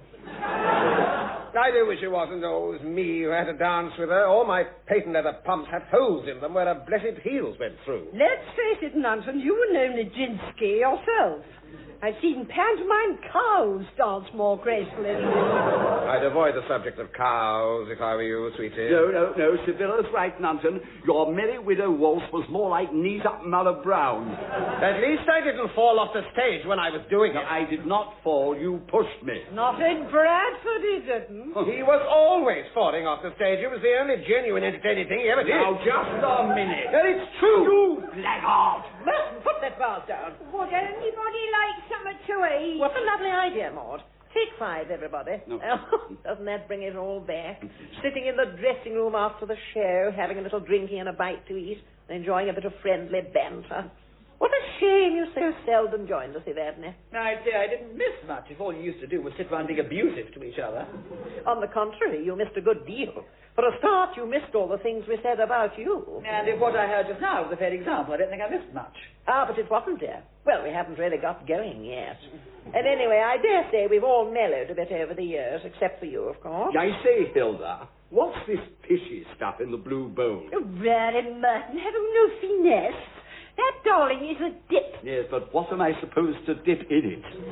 Oh, for heaven's sake, sweetie, where were you dragged up? What do you think the Bridgewells are for, It's delicious. There you are, Evadne. I told you they were inventive. I can hardly wait to see what they do with the trifle.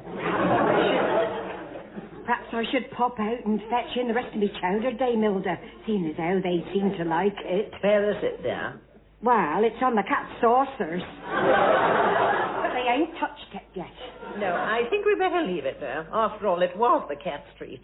I say, Hilda, do you remember those digs we all shared in Grimsby, where all she gave us for every meal all week was cold tea and kippers? I do, dear, I do. It was Festival of Britain year, 51. Ooh. And I still can't look a kipper in the face. Mrs. Plunkett, that was the lady's name. That's right. Yes, though by rights it should have been Plunkett, the way she used to march in and plonk it down in front of us. The thing I remember about that place is there's religious pets all over the walls.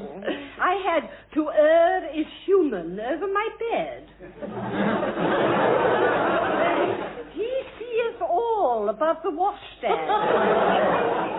Weren't they wonderful? wonderful times. Say, Evadne, do you still remember that charming little Noel Card song we always used to sing? Touring days. Yeah, I think so.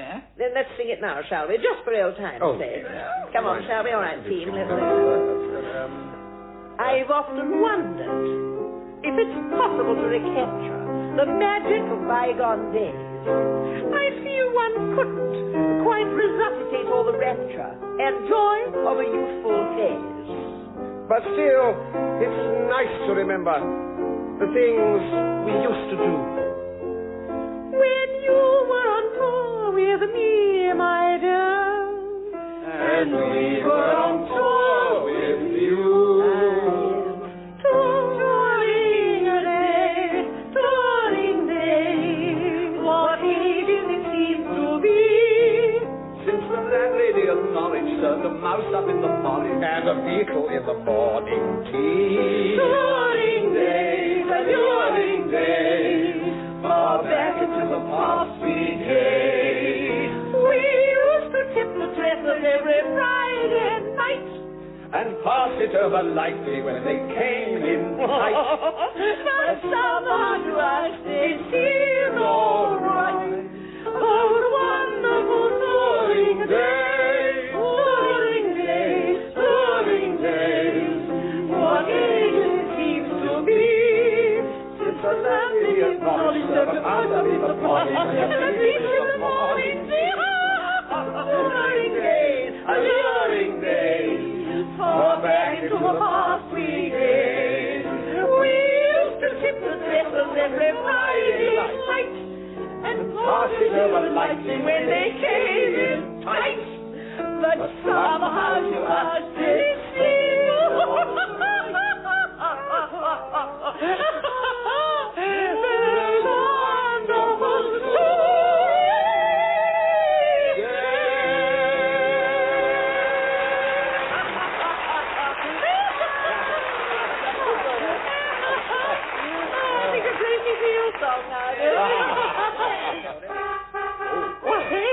Must have been a minibus from London. Maud, be a dear to make another bowl of punch, would you? And I think we'd better roll back the carpet, Evadne. They're bound to want to do the hokey-cokey before long. Hokey-cokey. You know, dear, I think this could become a night to remember. I say, Hilda. What, dear? Do me a favour, will you? Well, if I can, dear, what? Make my excuses for me. I'm going to my room. I think I've got a migraine coming on.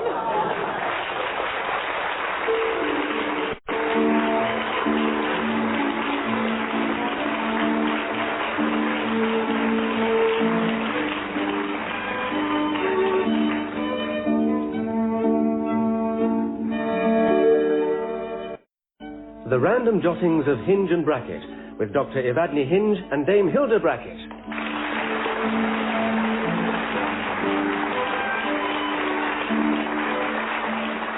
With Jean Hayward as Maud and friends and neighbours at Stacton Trestle in A Case for Calves Foot Jelly. Poor old Maud was a bit poorly recently. Her face suddenly got very puffy and came out in big red blotches. In fact, not to put too fine a point on it, she looked like a badly made jam roly-poly.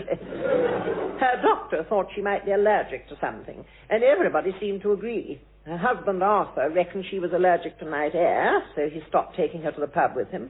Evadne reckoned she was allergic to caffeine and stopped all her coffee breaks.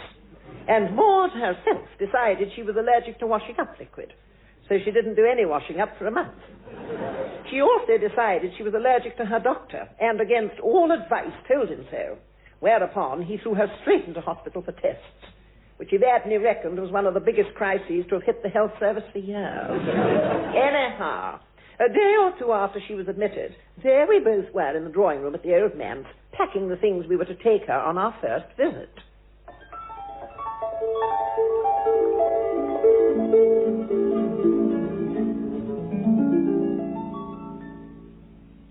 Shall I take her this bottle of eau de cologne, Evadne? Certainly not. That's mine.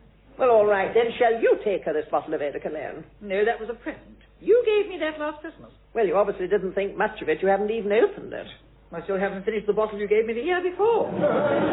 Then you can afford to give this one to Maud, can't you? After all, you'll be getting another bottle this Christmas. Though now I know how well stocked you are, I'll probably make it the smaller size. Oh, very well. Let Maud have it. Thank you. It's very generous of you, dear.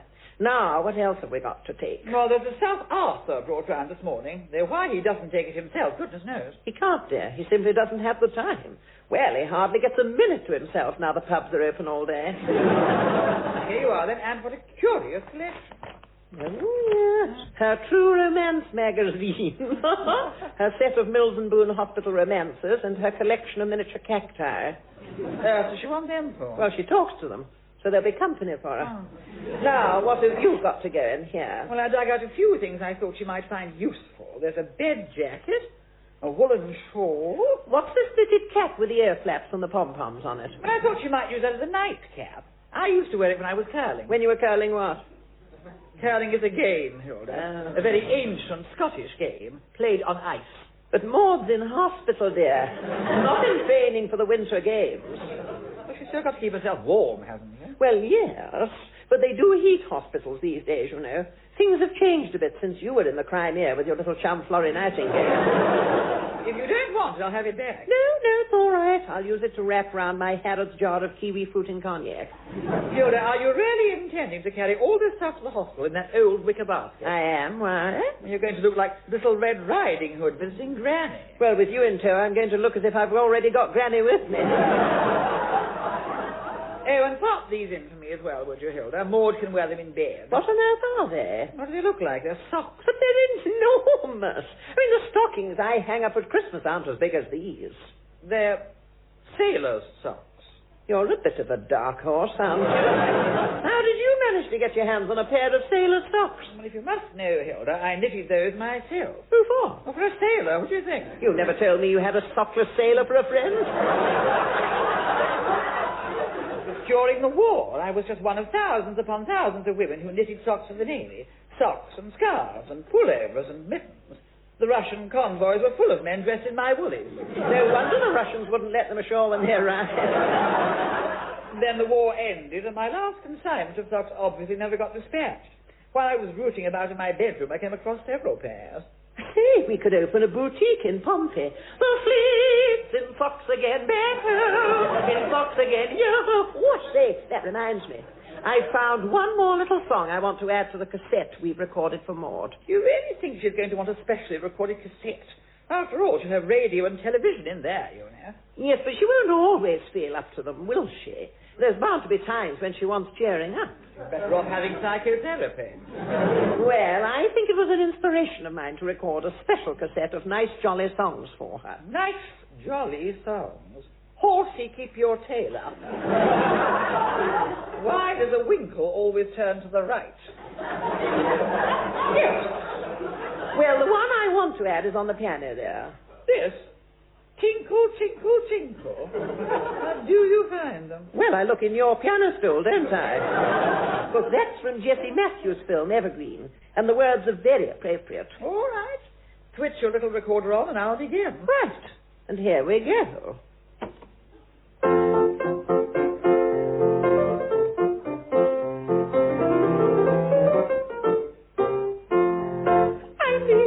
Doctor that can cure your ills. No fancy medicine, no bitter tasting pills. I've a magic cure as simple as can be. I just prescribe this bright little melody. Tinkle, tinkle, tinkle. What if the raindrops sprinkle? Tie a little bell to your dancing shoes and sun will shine. Tinkle, tinkle, tinkle. What if the stars can twinkle? Tie a little bell to your dancing shoes and sun will shine. When you moan and groan, then trouble hangs around. He runs miles and miles from every happy sound. Tinkle, tinkle, tinkle. What if the raindrops sprinkle? Tie a little bell to your dancing shoes and the sun will shine. Tinkle, tinkle, tinkle. Oh, what if the raindrops sprinkle? Tie a little bell to your dancing shoes and the sun will shine. Tinkle, tinkle, tinkle. What if the raindrops sprinkle? Tie a little bell to your dancing shoes and the sun will shine. When you moan and groan and trouble hangs around, he runs miles and miles from every happy sound. Tinkle, tinkle, tinkle. What if the raindrops sprinkle? Tie a little bell to your dancing shoes and the sun will shine.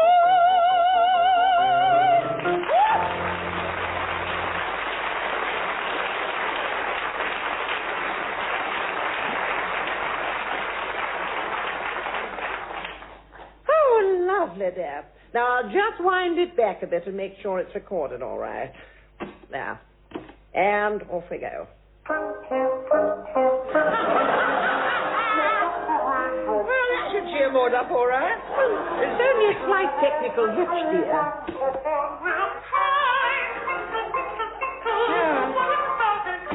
Don't I record well? Do you know, I could listen to me for hours. Well, let's hope Maud can. And if you're going to leave your cassette recorder with her, I hope you put batteries in it.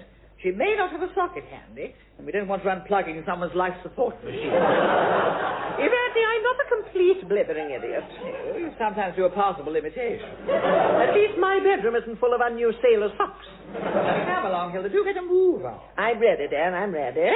All I've got to do is collect my jar of calves' foot jelly from the kitchen. If it's set, you should have let me make that. You know nothing about it, Evadne. You may be a dab hand at coat's foot pancakes and elderberry expectorate, but calf's foot jelly is out of your league. All right, then. Why won't it sit? It will, eventually. You shouldn't have mucked about with the recipe, Hilda. I did not muck about with it. I made it exactly as Granny Fifield used to make it when I was a child. Just calf's foot stock, sugar, sherry, cloves, cinnamon, lemons, eggs, and a nip of brandy. The only slight modification I made was to cut down on the calf's foot and bump up the brandy. Now, stop being a grouch and let's go.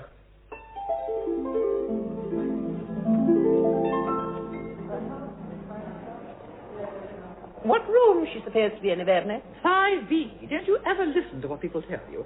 It's down here on the left somewhere. One does such an awful lot of walking in these big modern hospitals, doesn't one? Well, you could have borrowed a wheelchair at reception. Well, those wheelchairs are for visitors who can't walk far. Well, you can't. I can walk as far as you can and as fast. If I couldn't, you'd be ahead of me by now, wouldn't you? Well, I would have been if I hadn't kept stopping to let you catch up.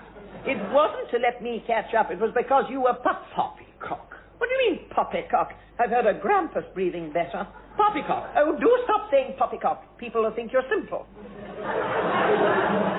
But, as I was saying, hospitals have changed a bit over the years. You don't get that terrible antiseptic smell these days, do you? No, you don't. Mind you, there's still a terrible smell. I wonder what it is. Well, presumably it's the terrible smell the antiseptic smell used to hide. Ah, 5B, this is it. Right. No, don't just go barging in, Evadne. Somebody might be doing something we're not supposed to see. Peep through the porthole first. Oh, very well. No, wait. Now I'll peep. I mean, if they see your face at the window, they'll think the place is haunted. Oh, go on, then. Well? Well, it's a very nice, bright, airy room. It's really clean. Lovely polished floor, big window. Oh, my dear, what pretty curtains. Glazed cotton, lovely finish.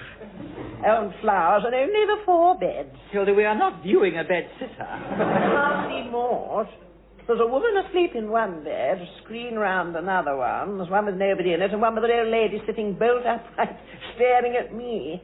Oh, she's just stuck her tongue out. Does it look healthy? Don't make me laugh. You are. I'll go in and ask about Maud. You wait here. Excuse me, dear, but I'm looking for a Mrs. Print. A Mrs. Maud Print. If you've got a sore throat, you shouldn't be here. It's a hospital. We don't want it full of germs. Don't worry, dear. I haven't got a sore throat. Then what you whispering for? Well, because I don't want to wake the lady in the next bed. Oh, you won't wake her. She's deaf as a post. Won't wear a hearing aid. Won't wear her teeth neither. Nice company she is. Well, at least she's quiet. Now, might Mrs. Print be behind the screen over there? She might be. Ah. But she ain't. Do you know what is behind that screen? No, dear. And if it's something unpleasant, I don't... Mrs. Mercer. She only had her up this morning. They done something to her nose. Did it with her tongue. Now they could have stopped that ragging. You're a happy little family in here, aren't you? Hilda! Yes, Evadne? Have you found out where Maud is here? Well, I have and I haven't. What's that supposed to mean? Well, I know where she isn't, and it's not been easy finding that out. You want Maudie Print. That's her bed over there, but she ain't in it. No, we can see that. Where is she? She's gone. What do you mean, gone? Gone? She was took. Her and all her belongings was took. They give her a breakfast, then they come and took her. This ward sounds like death row. But where have they taken her, dear? How would I know? They don't even tell me where they're taking me. Why should they tell me where they're taking her? So come along, Hilda. Let's get out of here. Yes, you're right. Well, bye-bye, dear. And thank you for your help. I hope you'll soon be out of here. So do I. If I ain't, I'm bound to catch something. So what do we do now, Evadne? I suppose we'll have to trace back and try to find someone who knows where Maud's been taken. I'm beginning to wish I had borrowed one of those wheelchairs from reception after all. And who do you think would have pushed you? Oh, not for me, dear, but I could have put this blessed heavy basket in it. I'd happily have pushed it myself. If you want me to carry the basket for a bit, Hilda, you've only to ask. Thank you, dear. I say, Evadne, Huh? carry the basket for a bit. Oh, give it here. Hilda, isn't that Maud down there? Where? Well, sitting in the wheelchair beside the fire hydrant. Oh, don't say they've got her fire watching. Maud! Maud! Dame Blilder. Doctor. Hello, Maud. Oh, lovely to see you. We've been looking for you, dear. What are you doing out here? Waiting. Waiting for what, Maud? Waiting for a porter to come and take me somewhere else. For more blooming tests. I've been pushed from pillar to post in this contraption ever since they woke me up to ask me if I'd slept all right. How are they treating you then, Maud? Rotten. I weren't allowed no breakfast except for a cup of tea. Weren't allowed no dinner. I were allowed a cup of tea at tea time, but I never got one. And now they say I can have anything I like. Only there ain't nothing to have till supper. And how are you feeling, dear? Hungry. Well, apart from hungry, Maud. Tired. Yes, but how are you feeling in yourself, dear? Tired and hungry. How lucky I made that calf's foot jelly, Evadne. It's the perfect pick-me-up for this sort of thing. Here, give me the basket. She may as well have it now. I bet it still hasn't set. You needn't think I am asking Sister to set up a calf's foot jelly drip. You're right, it hasn't, luckily. So Maud can drink it straight out of the jar, can't she? That should make her feel at home. Here you are, Maud. Try a drop of this, dear. I made it especially. Oh, what a lovely big stone jar. Yes, I thought you'd appreciate that, dear. It's the sort that Pooh Bear keeps his honey in. Oh, it's heavy. I know, I've been carrying it. I carried it a lot further than you did, and I didn't complain. Didn't you? Then how was it I ended up with it? Because you offered. Now, Maud, you just have a nice sip of that, dear. It'll do you the world of good. Thank you, Dame Blilder. That's lovely. I don't know how I've lived through the last day or two. Been poked and prodded and pulled about till there's hardly a bit of me I can call me own. Well, they're trying to find out what's wrong with you, aren't they? Well, they don't seem to be doing too well. They keep asking me. And if I ask them, they just say they don't know. I'm fed up to be back teeth. And they're about the only things that ain't aching. Well, there are all sorts of goodies in this basket to cheer you up, dear. Arthur sent you your magazine. And your cacti. Oh, bless him. And there were me thinking that as soon as my back were turned, he took 'em straight in the bin. And the doctor's brought you some lovely woolies. It's just as well I have if she's going to spend all her time sitting around in drafty corridors. Oh, and you'll love this. Now, I'm lending you my little cassette player there, and I've recorded you a little tape of nice, happy songs. Oh, Dame Blilder. Who else but you would think of doing something like that? That's exactly what I said. Now, to start it, dear, you just press that button there. Which has start with. And to stop it, you press that one there. Which has stop with. Oh, do stop it, Evadne. You're confusing us. Don't worry, Dame Blilder. I've got one like this at home. Right, Mrs. Prince, your driver's back. We're off again. Where are you taking me now, then? Up to the 7th. You ain't been on the 7th yet, have you? Yes, I have. Oh, have you? Oh, you are seeing the world then, aren't you? I sat in the corridor up on the 7th most of yesterday morning. Your mate come and said as I shouldn't be there and took me down to the 3rd.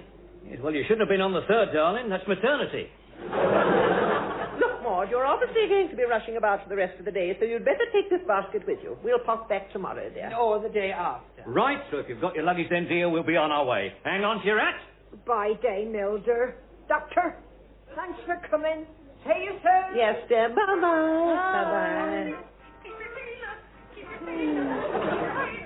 Well, I suppose there's nothing to do but go home, Evadne. It's a shame we've driven all this way and only had a few minutes with her. It's a bit of a letdown, really, isn't it? I dare say it is. I was merely doing my duty, and I'm glad it proved less onerous than I thought it might. Excuse me, ladies. Are you by any chance hospital visitors? Well, we are, dear, yes. I thought you must be. Would you mind just taking over the book trolley for a minute or two? The book trolley? I would be grateful. I'm running dreadfully late. And if I don't phone hubby, he's bound to forget the aubergines. And that's dinner done for. Perish the thought. I've got as far as room 15, so if you could just do Mr. Jackson in 16 for me, I'll not be a moment. Oh, don't worry, dear. It's no trouble at all. Bless you. You saved my life. And hopefully your aubergines, too. What do you want to do that for, Hilda? We're not friends of the hospital. Oh, I'm quite fond of it. I bought 2 marrows and a tea cosy at their garden party. Next, we're building a new wing on the strength of your investment. Oh, come on, Evadne. Do your good deed for the day and push the book trolley. No, you volunteered. But you've got the muscles, dear. Here we are, room 16. Good afternoon, Mr. Jackson. Would you like a nice big book to read? No, thank you. Right, that's that. Come along, Hilda. No, not so fast, Evadne. I'll see if I can tempt him. First, you take advantage of a sick man. Now, we've got a wide selection here, Mr. Jackson. There must be something you'd like. I don't want a book, thank you. Hilda, he doesn't want a book. Would you like your television on, then? No, thank you. Well, what about your radio, dear? No, thanks. Well, do you have a newspaper or maybe a magazine you can read? No, I don't. Oh, well, then you better have a book, you see. I don't want a book. Hilda, he doesn't want a book. Well, he can't just lie there. Why can't he? Well, because it isn't good for him. He ought to keep his mind occupied. His mind might be fully occupied for all you know. Well, it doesn't look very occupied to me. He's just lying there staring at the ceiling. Probably studying the cracks. Well, I'm sure it can't be good for him to worry. Who's anything about him worrying? Well, I'd be worrying if I was lying under a ceiling as cracked as that. If he had a book, it might take his mind off it. Have you ever read any Georgette Hare, dear? No, I haven't, and I don't want to. Oh, what a shame. I've got an awful lot of her here, and she's a jolly good read. I'll leave you a couple anyway. Now, how about The Reluctant Widow and April Lady? See what you think. There's really no point. I have Proust in my locker. Oh, I'm very sorry to hear that. Marcel Proust, Hilda, the French novelist. Well, if it's the kind of thing you have to hide in your locker, Mr. Jackson would be better occupied reading Georgette Hare. Now, Mr. Jackson, would you like me to plump your pillows up for you? No, they're perfectly comfortable as they are. But if there's nothing else we can do, then... There's just one thing, if you'd be so kind. Oh, what's that, dear? Hang this on the door handle as you go out, would you? Do not disturb. Are you allowed to have that sort of thing on your door in hospital?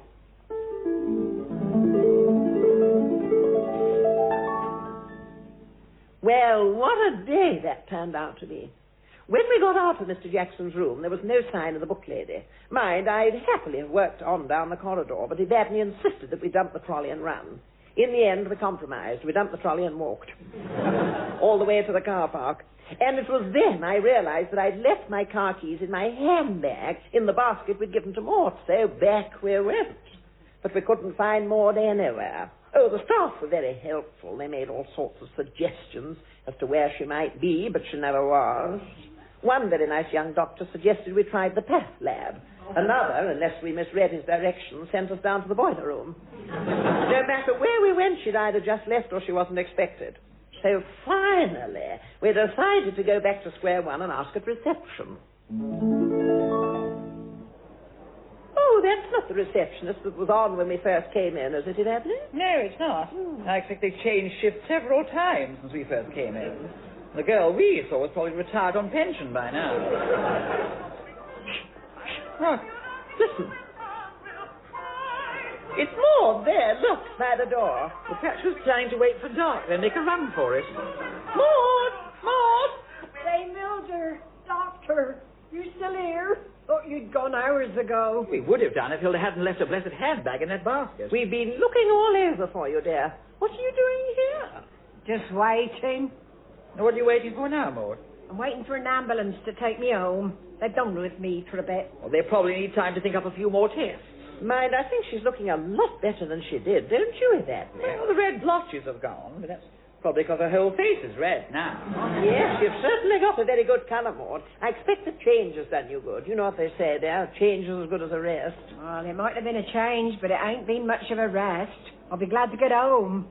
My Arthur may be daft, but at least he don't wake me up in the middle of the night to ask if I'd like a sleeping pill. Well, you'll soon be home, Maud, but there's no point waiting for an ambulance. Evadne, pop and tell the girl on the desk that we're taking Maud with us. Why tell them? Why don't we just take her? Search the entire building for her like we have to. Because, Evadne, the Bracketts have never been body snatchers. Now go and tell her, and I'll take Maud to the car. Oh, very well. Right, Maud, if you're ready, give me the basket. It's all higgledy-piggledy, I'm afraid. Well, there's no need to worry about that, dear. I say, this jar's empty. Have you got through all that calf's foot jelly? Oh, Dame Hilda, it were lovely. You couldn't half taste the alcohol. Well, I admit I did put rather a lot of brandy in it. I put rather a lot of sherry in, too. But don't tell Evadne, but I misread the recipe.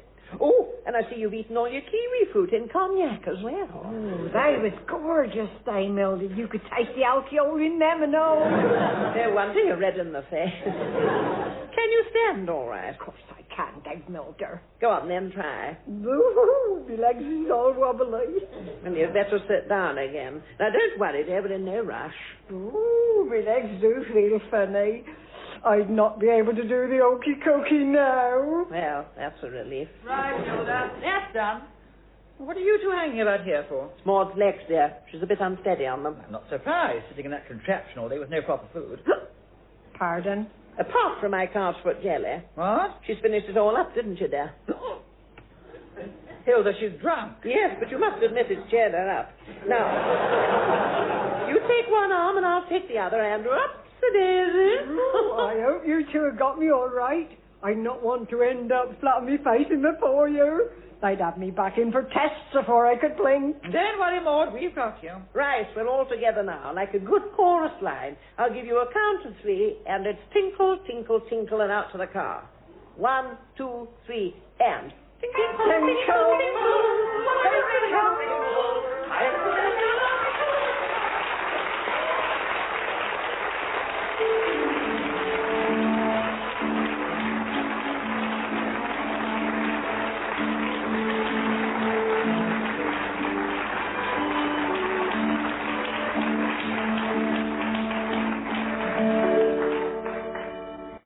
The Random Jottings of Hinge and Bracket with Dr. Evadne Hinge and Dame Hilda Bracket.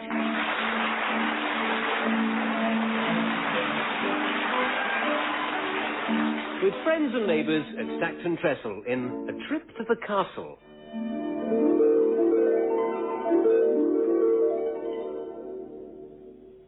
Evadne and her mother Maureen have a love-hate relationship. They love to hate each other. Indeed, for much of last year, they weren't even on speaking terms. Mind you, as Evadne lives in Stackton Trestle and her mother lives in Mexico, it really made very little difference, except to the phone bills.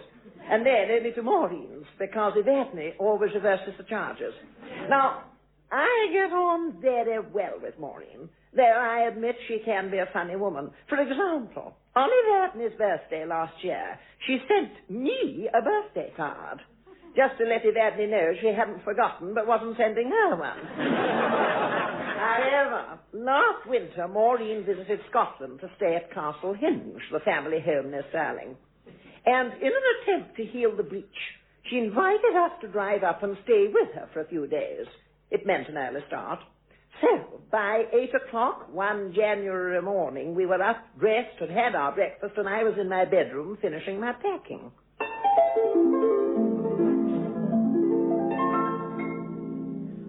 I'll take my road, and I'll take the load, and I'll be in Scotland free. But trouble is there, and money hot for fear, on the bonny, bonny day of Loch Lomond. Oh, I'll take my road, and I'll... We'll not be in Scotland this side of Easter. It's all right, Evadne, I'm nearly ready. And about time, too. Does this blouse look all right to you? No, not again. That's the 5th different blouse you tried on this morning. I'm not asking you to count them. Just to tell me if it looks all right. It looks fine. I mean, would you want me to say that it looks rotten? Rotten? This is a beautiful blouse. I think it's one of the nicest blouses I've got. In fact, it's really far too nice to wear in the car. But I do want to look nice when I arrive, and I don't really think any of my other blouses, lovely though they are quite as nice as this one. Oh, what shall I do, dear? Well, Hilda, faced with a problem of such terrifying magnitude, I think there's only one thing you can do. What's that? Shoot yourself. So unsympathetic. Just because because you go around looking like a loosely tied sack of spinach. Now, which of these cases are you taking with you? I'm taking them all. All 9? All 10. My vanity case is still in the bathroom, with my sponge bag, my hairdryer, my common rollers, my traveling iron, and my hot water bottle. And which case are you putting those in? Well, I wondered if you had any room there. Or is your kit bag full? My one suitcase is very full, and that's mainly with your things. What are you taking in all those cases? Oh, just bare necessities. Small selection of day and evening wear, which I've squeezed into the matching set of 5 garment carriers. The grey case is full of thin woolies. The tan one is full of thick woolies. The two-tone expandable one is full of, well, woolly woolies. And the blue handcuff's got all my furs in, just in case we decide to step outdoors for a moment or two. We're not going to the North Pole, you know. Well, we're going nearer to it than I've ever been before. You're taking more warm clothing than Scott took to the Antarctic. Well, I want to come back.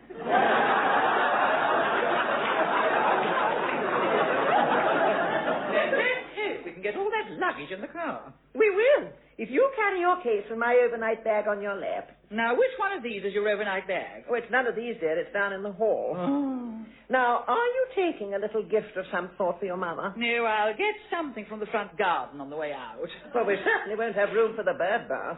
I'll take her a bunch of flowers or something. What flowers do you expect to find out there at this time of year? Well, I could take her a bunch of holly. Well, that would be a treat. There's not a berry on it. The birds have eaten all the berries. Her mother won't mind. She doesn't eat them herself. Anyway, why should I take her a gift? We're only going for a couple of days. Less if she irritates me. Now, Evadne, that is not the attitude. By inviting us to the castle, your mother is holding an olive branch out to you. You really must resist the temptation to snatch it out of her hand and swipe her around the face with it. She still treats me exactly the same as she did when I was a child. You mean she hands you a slingshot and sends you out hunting dinosaurs? Hilda, you have spent the last 4 weeks talking me into undertaking this journey. But if you persist in braying like a jackass, I may yet change my mind and not go. Sorry. Just my little joke there. Oh, now, have you phoned the cattery just to see if the cats are settled in all right? Yes, Mrs. Nicholson says they're very happy and they send their love. Ah, how sweet of them. Oh, have you turned the gas off? Yes. Have you turned the electricity off? Yes. Have you turned the water off? Yes. Well, you can turn it on again. I must wash my hands before we go.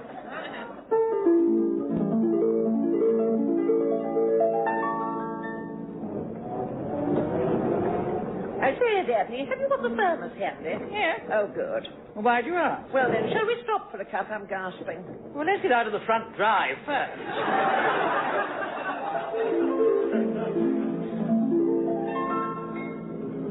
What are you stopping for now? Well, according to that sign we just passed, we're over the border. And as we're now in Scotland, I'm going to put on my tam o' shanter and my plaid shawl. If you do, Hilda, I'm going straight back to Saxon. I refuse to arrive at the castle with you looking like a cheap advertisement for Polly Jotes. Spoil sport. For goodness sake, put your foot down or we'll never get there.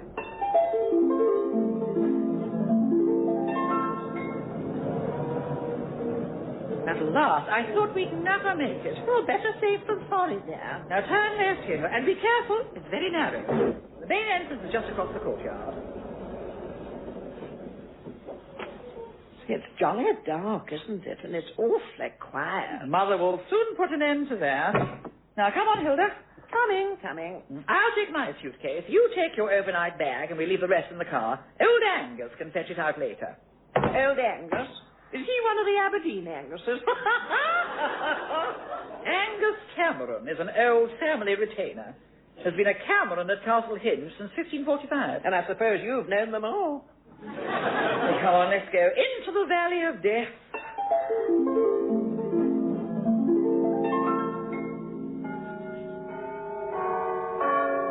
Send not to know for whom the bell tolls. It tolls for thee. Well, if you feel like that about it, you should have knocked. Aye? Angus? Aye? It's me. And who are you? Did you recognize me? No. You do get a big welcome, don't you? Talk about the prodigal return. It's me, Evadne. Why, it's never we, Mona. And I don't want any of that Mona nonsense. Why, come along in, child, come along in, and bring your pretty wee friend with you. He's nice, isn't he? They're here, madam. Young Mona and her friend have arrived. All right, I'm coming.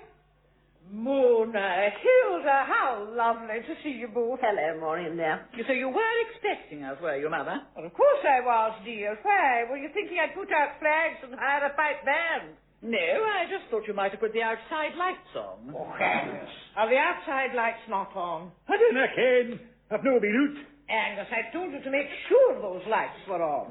Oh, aye. Now you mention it, I do seem to recall you saying something of the sort. But then you told me to do something else, and that must have put it clean out of my head. What else was it I told you to do? I canna mind. Well, did you do it? I dinna ken. Oh, well, if it was anything important, I suppose we'll find out soon enough. All right, Angus, you may take the girls' bags to the rooms and watch you don't get lost. Very well, madam. Very well. Oh, he's such an old fool. His memory's gone completely. Oh, so he'd have me believe. Do you know, when I arrived here from Mexico last week, he wouldn't let me in. He swore he'd never seen me in his life before. Still, good selves are hard to come by, dear, aren't they? And we should know. We're stuck with Maud. Luckily, Hilda, I don't have to rely on Angus. His son and daughter-in-law live down in the village, and they come up every day to do whatever's necessary, if you'll let them in. Well, despite everything, you're looking very well, Maureen. And it's awfully kind of you to invite us, isn't it, Evadne? What do you mean, kind to invite us? This is my home. I'm surprised you remembered where it was. It's so long since you were here. It's not that long. It's 20 years. You do exaggerate, Mother. It's 19. Anyway, we see plenty of each other. You visit us at the old manse often enough. I visit the old manse about once every 2 years. Well, that's often enough. Well, we're here now, Maureen, and that's the main thing, isn't it? You're right, Hilda, it is. Now, I put Hilda in the Kilbride room, Mona, if you'd like to take her up. Very well. And when you're ready, I'll be in the long drawing room, my dears. We'll have a wee dram and a good old natter before our dinner. Or perhaps you prefer tea or coffee, Hilda. Oh, no, dear, no. I'm already awash with tea and coffee. Well, come on, Evadne, show me to my room, and then we can all meet together or a wee drapiot, as they say.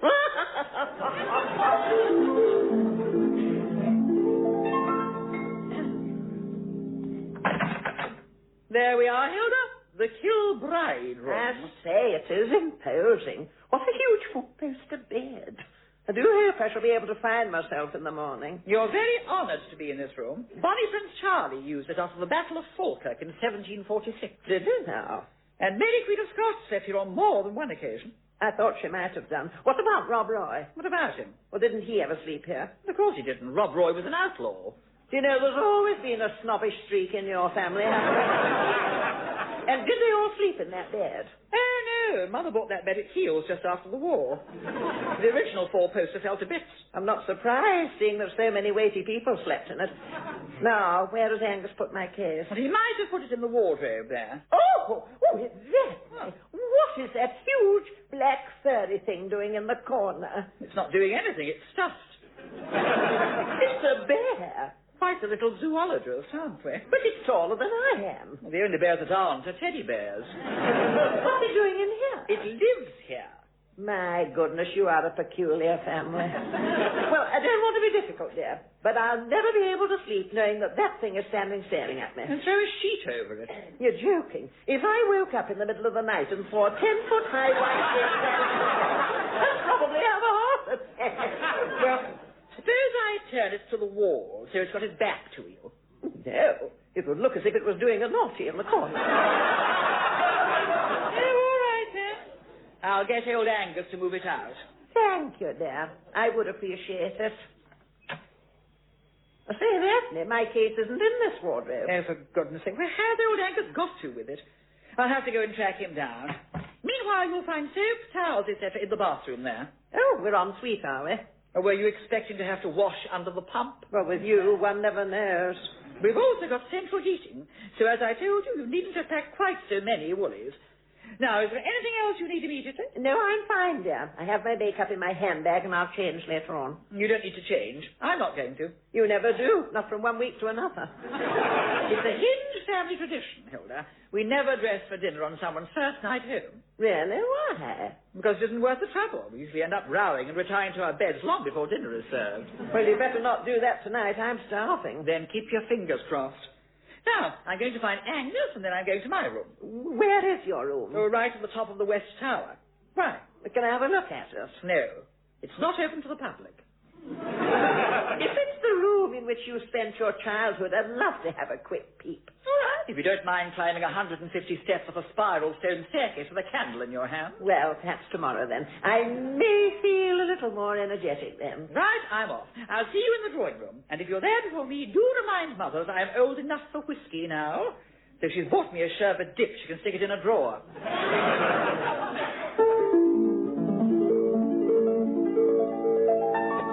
Well, Hilda, here's to us, my dear Slangy.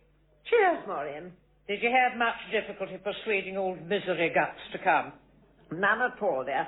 She jumped at the chance. She's talked of nothing else for weeks. Oh, mind, you're a good influence on her, Hilda. Is she getting any softer in her old age? Oh, no. I sometimes think she's getting harder.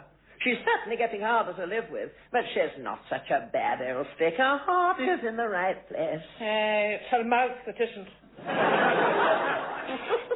She's coming. Mother? Yes, dear? Why have you put a plate of gingerbread men by my bed and my wee willy winky nighty out? Well, you're always very fond of your wee willy winky nighty, Mona. When I was about 5. I'm hardly likely to get into it by now. What a shame. I'd love to have seen you in your wee willy winky night. I wasn't expecting you to wear it, dear. I just thought you might be pleased to know that I've kept it all these years. And you've not taken against gingerbread men, have you? She's taken against men of all sorts, Maureen. She prefers toads these days. Is that so? Then for lunch tomorrow she shall have toad in the hole. I see you two have been at the malt whiskey already. Don't worry, dear, you've not been forgotten. There's a glass here already poured for you. Now, come over and sit beside Mother. There's no need to pull a face like that. Well, she's not pulling a face, Maureen. That's her natural expression now. Incidentally, Mona, I've got a wee surprise for you. Who do you think I bumped into in town yesterday? Who? Guess. Don't be silly, Mother. It could have been anyone. It was Dougal McDougal. Dougal McDougal? Aye. He's a widower now, and he's retired from the feather factory. He's longing to see you again. Well, I'm not longing to see him. You're not? No, I'm jolly well not. Oh, now that's a shame, because I've invited him up. You haven't, Mother. Well, he should be here any minute. I invited him for dinner. I thought you'd be pleased to see him again. I'm sorry, Maureen, but who is Dougal McDougal? He and Mona were childhood sweethearts. We were nothing of the sort. I once let him oil the wheels of my roller skates, and he followed me round ever afterwards with an old cat in his hand. But you two always got on like a house on fire. Yes, every time you let him in, I had to put him out. Our childhood crush is funny. When I was about 13, our gardener's boy had a terrible crush on me. Every time I walked by the kitchen garden, he threw cucumbers at me over the wall. I was doctorate, of course. You see, his passion grew stronger and he moved up to Marrows. Just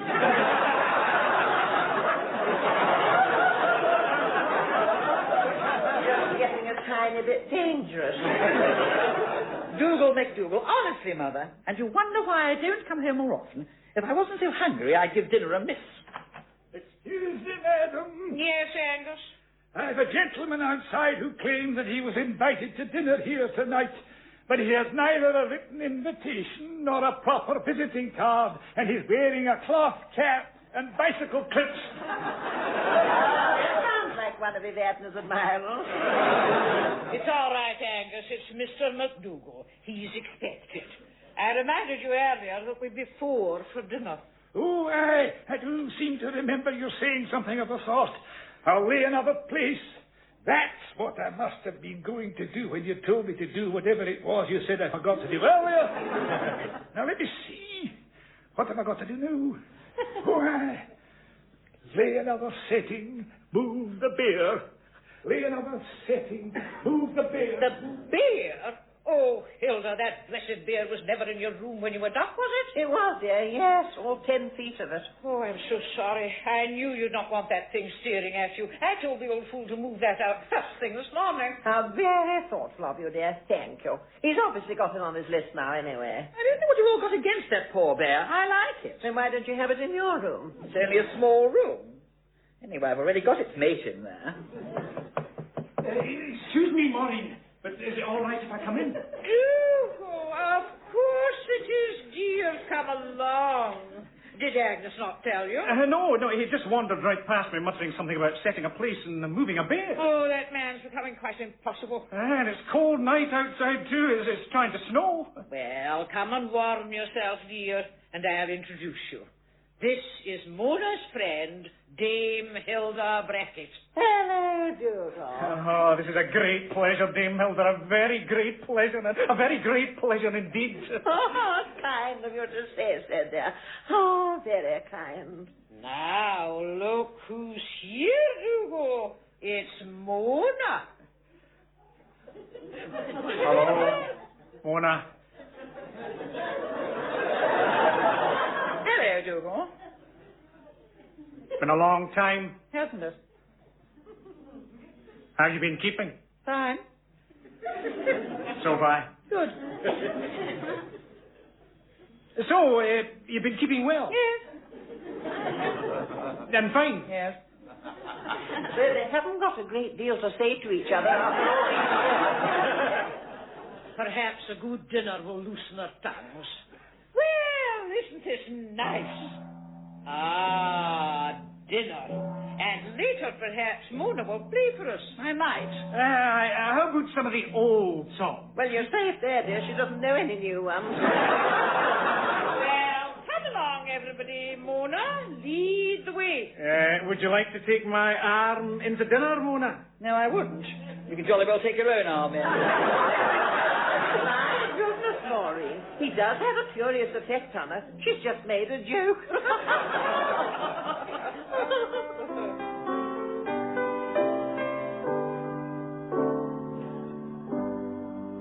It was there we used to gather fruits and mark our poppy shoe.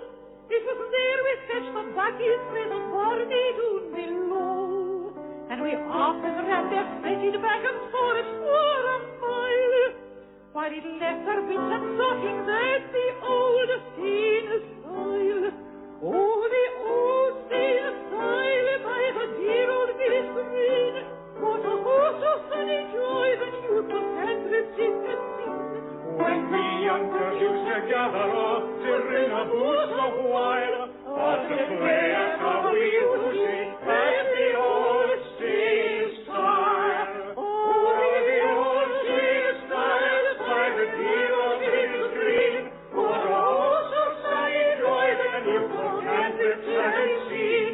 When we youngsters used to gather up to ring a boots a while, or to play at how we pussy at the old sail stile.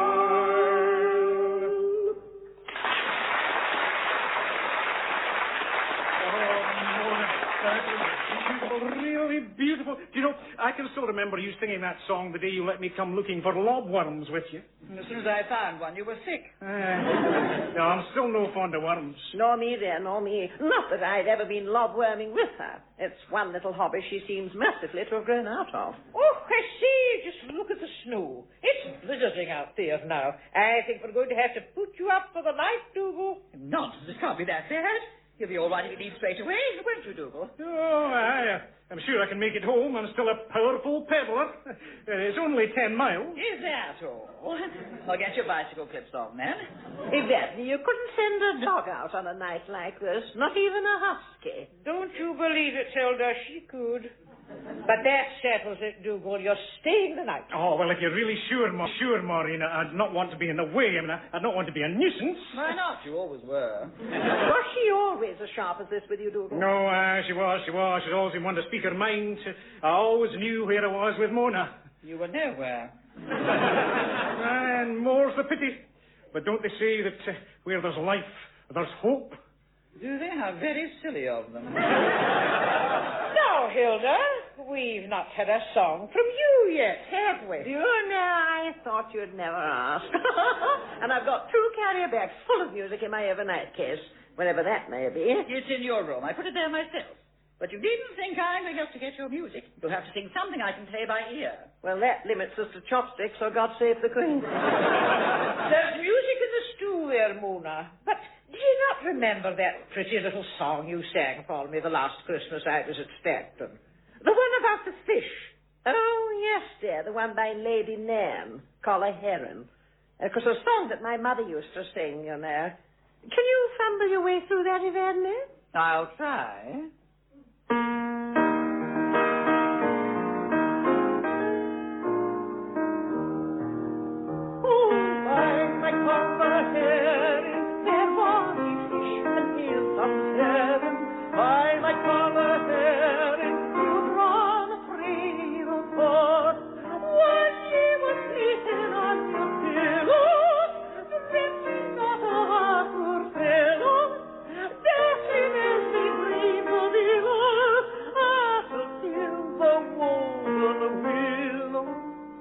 By my collar herring, fair bonny fish, and hail some herring. By my collar herring, you'll run afraid of folk. Oh, by my collar herring, fair bonny fish, and hail some herring. By my collar herring, you'll run afraid of folk. Oh, by my collar though ye may call them vulgar fair, by my collar herring, you'd run afraid before collar herring,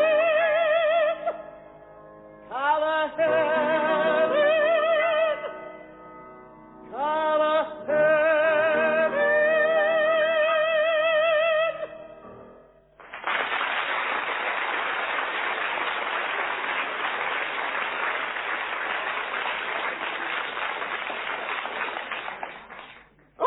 Happened to the lights? Oh, well, they've all gone out. We can see that. I've known your singing to have some funny effects, Hilda. You never plunged us into total darkness before. Don't worry, everybody. We've plenty of candles here. And there are spills on the mantelpiece if you'll help me to light them, do. Why, it's a pleasure. I'll be only too pleased. Say, isn't this exciting? Staying at a real castle with the snow falling outside. A huge log burning in the grate and candlelight dancing on those wonderful old tapestries over there. It's like something in a fairy tale. There's only one thing we need to complete the picture, Evadne. What's that? It's for you to slip into your wee willy winky nightie so that you can light us all to bed.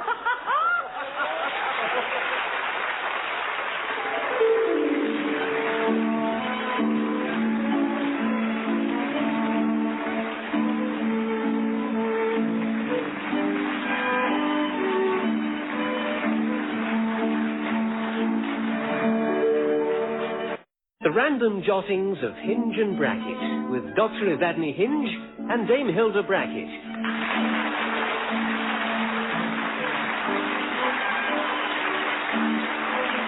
With friends and neighbours at Stackton Trestle in the second part of A Trip to the Castle. Until recently, I had never set eyes on the place where Evadne was born. I knew, of course, that it was a castle. I knew it was in Scotland, and I'd always envisaged a bleak, stony keep, perched on an outcrop of rock, in the middle of a blasted heath, with ravens on the ramparts and man-eating salmon in the moat.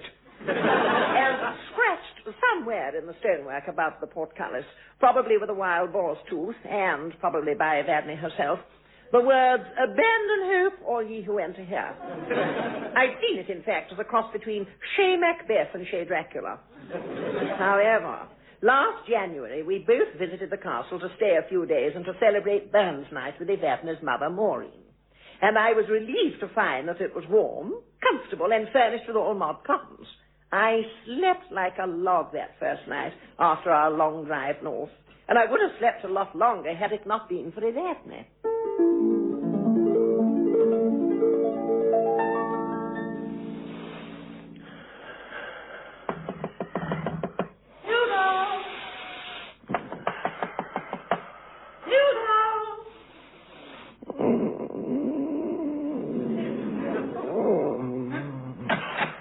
brought you a cup of tea. Mm. Hilda! Not again, Ernesto, please. What?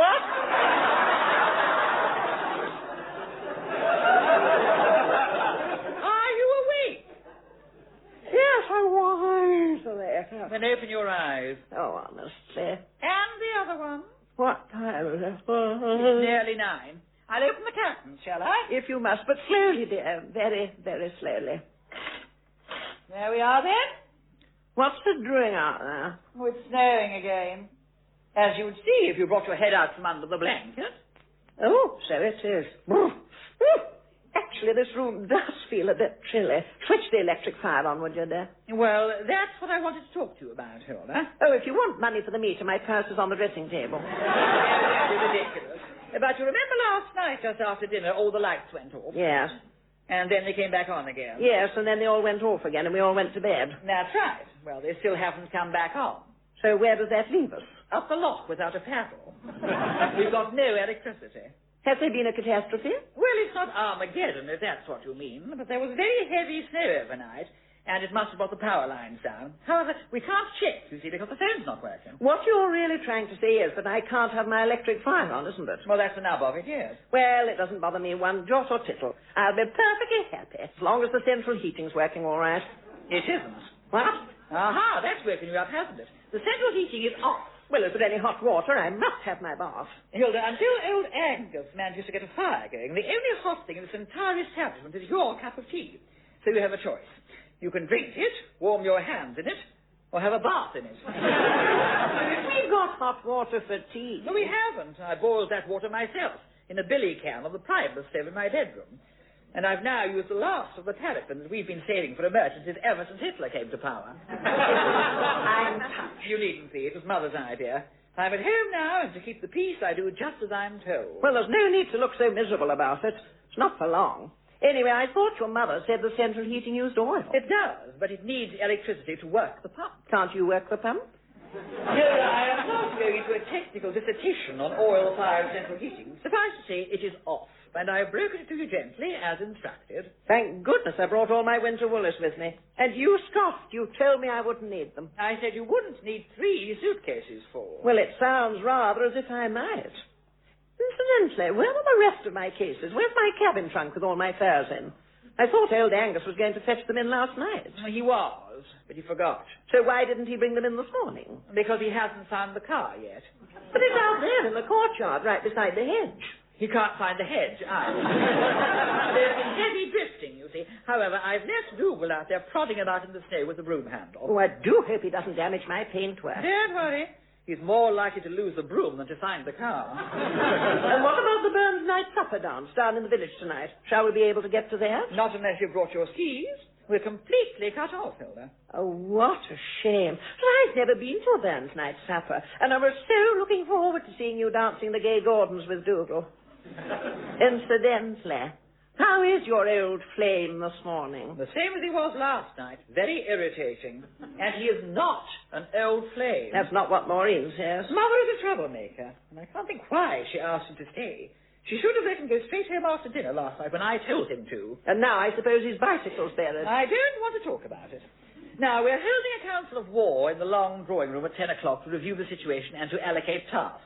So I suggest you get up, jump into a nice cool bath, have a brisk run round the room to get your circulation going again, put your overcoat on and join us. I can see this is going to be a lovely day.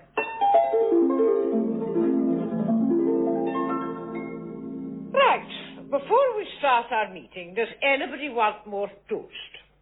Hilda? Oh, no, thank you, Maureen. No, that was a lovely breakfast.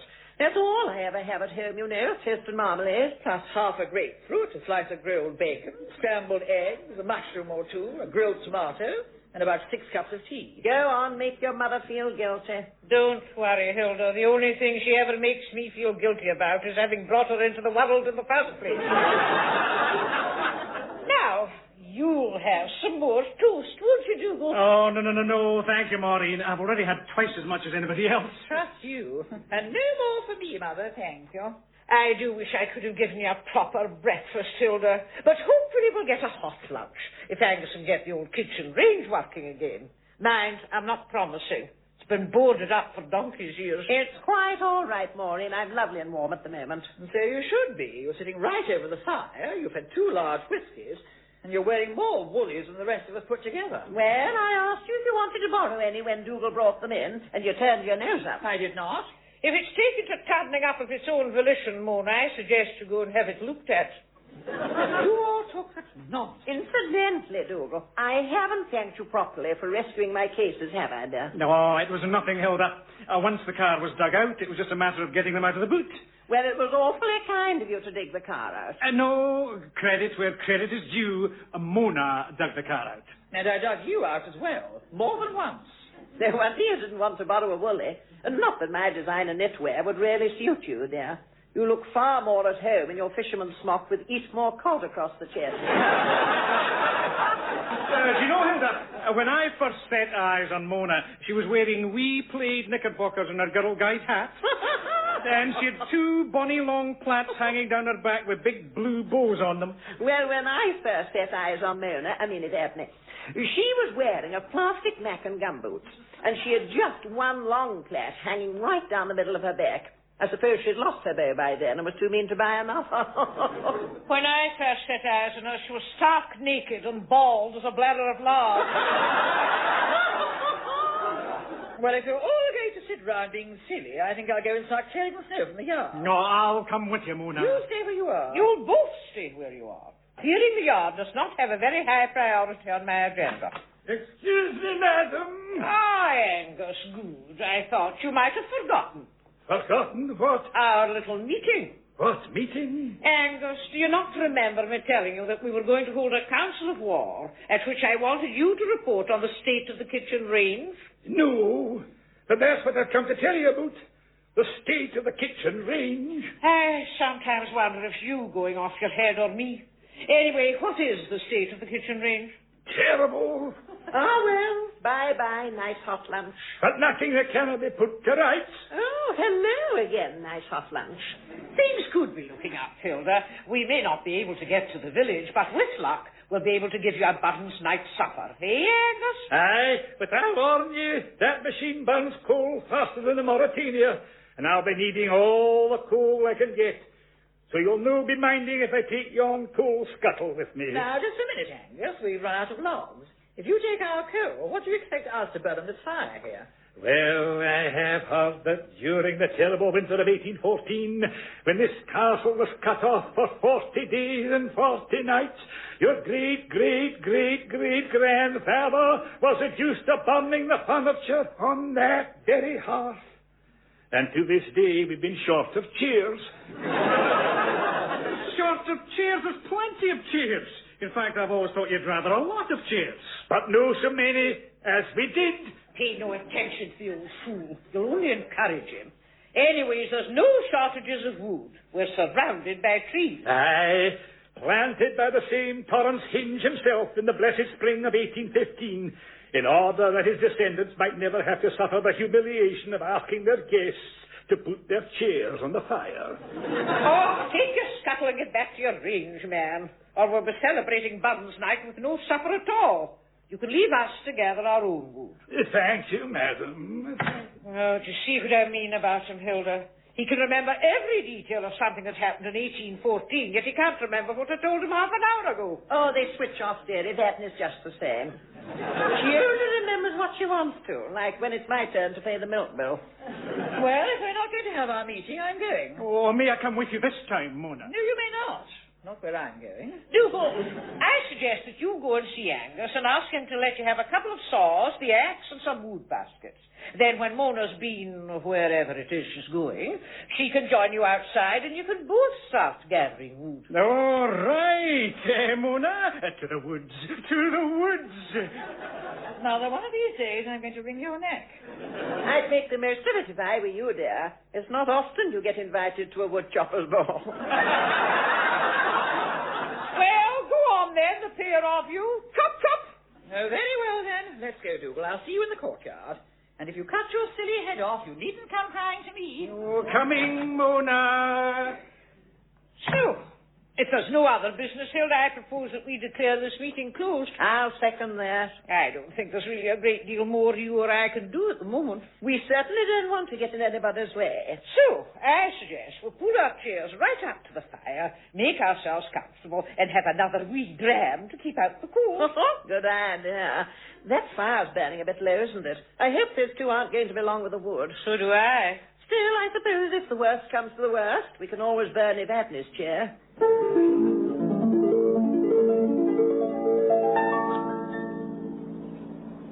How are we doing, Dougal? Oh, not too bad. That's one basket filled with logs. Good. Well, let's get on with it then. Oh, no, Mona. You must let me do the sawing. No way. I'm perfectly capable of using a saw. Oh, don't use that big one, then. Here, use this one. And how do you suppose I'm going to get through half a fir tree using a saw meant for cutting keyholes? Well, why not leave that big branch for me to saw up later? Here's a smaller branch for you to do. No, I'll not need a saw for that. Bet I can break that over my knee. Oh, no, Mona, don't even try. Stand back. Oh, do be careful, Mona, be careful. There. My goodness, you're strong. When I finish here, I'll go and push over another of these pine trees. Oh, that'll be too much for you, Mona. Of course it won't. Now stop fussing over me and go and gather some twigs. Oh, well, if you're sure you'll be all right, if you want me, just shout. Want him? His own mother left him before he cut his milk teeth. How's it going, Mona? Oh, so you two have decided to brave it, have you? What's the matter? Has the fire gone out? Not quite, but it will if you just sit there on your tree stump looking like a garden gnome. Have you any idea what you look like, all dolled up in your furs? You look like Nanook of the North. You're referring to me or your mother? I'm referring to Mother. Oh. You look like Eskimo Nell. I didn't think she'd even heard of Eskimo Nell. Well, get on with it, Mona. Don't let us stop you. I say, Maureen, isn't it beautiful out here now? The sun on the snow and the smell of the pines. And the air is wonderful. It's like breathing ice champagne. Beautiful. I'm going in again. Me too. Are you two going already? Well, I've had quite enough exercise for one day. Well, you might at least take this first basket of logs in with you. Oh, don't worry, we were going to. You can't accuse me of not pulling my weight. Grab the other handle, Maureen. Right, got it. We'll take it in through the kitchen door there, Hilda. It'll give us a chance to see how Angus is getting on with the kitchen range. Maureen, is it my imagination, dear, or can I hear bagpipes? Hey, it's the pipes, all right. Oh, don't tell me you've got the ghost of a headless piper that walks by day. As far as I know, we've not got one in our kitchen. That will be Angus. Well, if he's doing that, what is it he's not doing that he should be? Come on.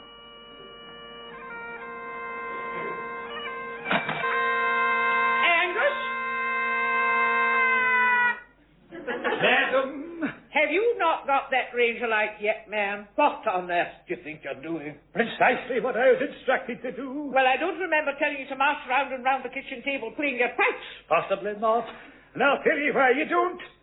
I've no like to mention this before, and I'm not at all certain that I should mention it now, but I will, nevertheless. Well? Your memory's going. My memory? Hilda, is there anything wrong with my memory? Oh, dear, tell me something you've forgotten.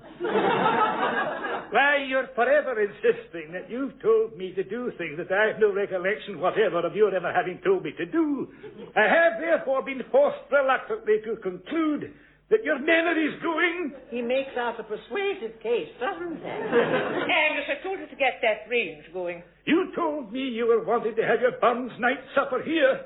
So I was practicing, because you cannot have a bum's night supper without the pipes. Nor can you have a bum's night supper without the food.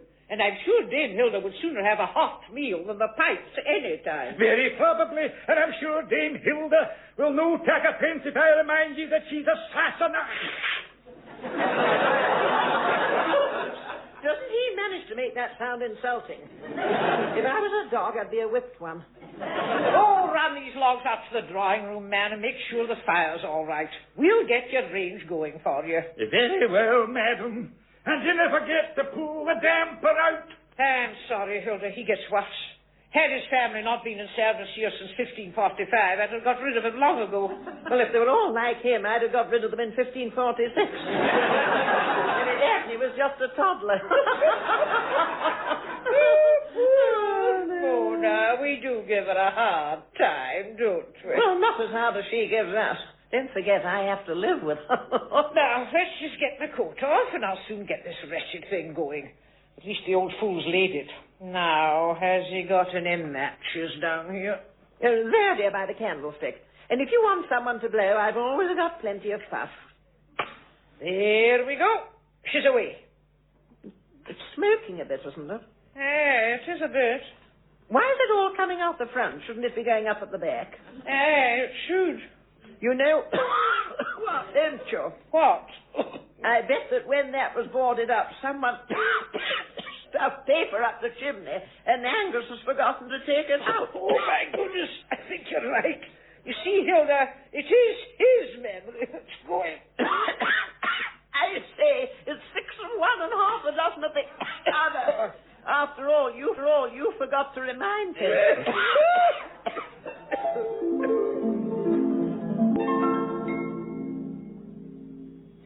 Well, there was worse to come.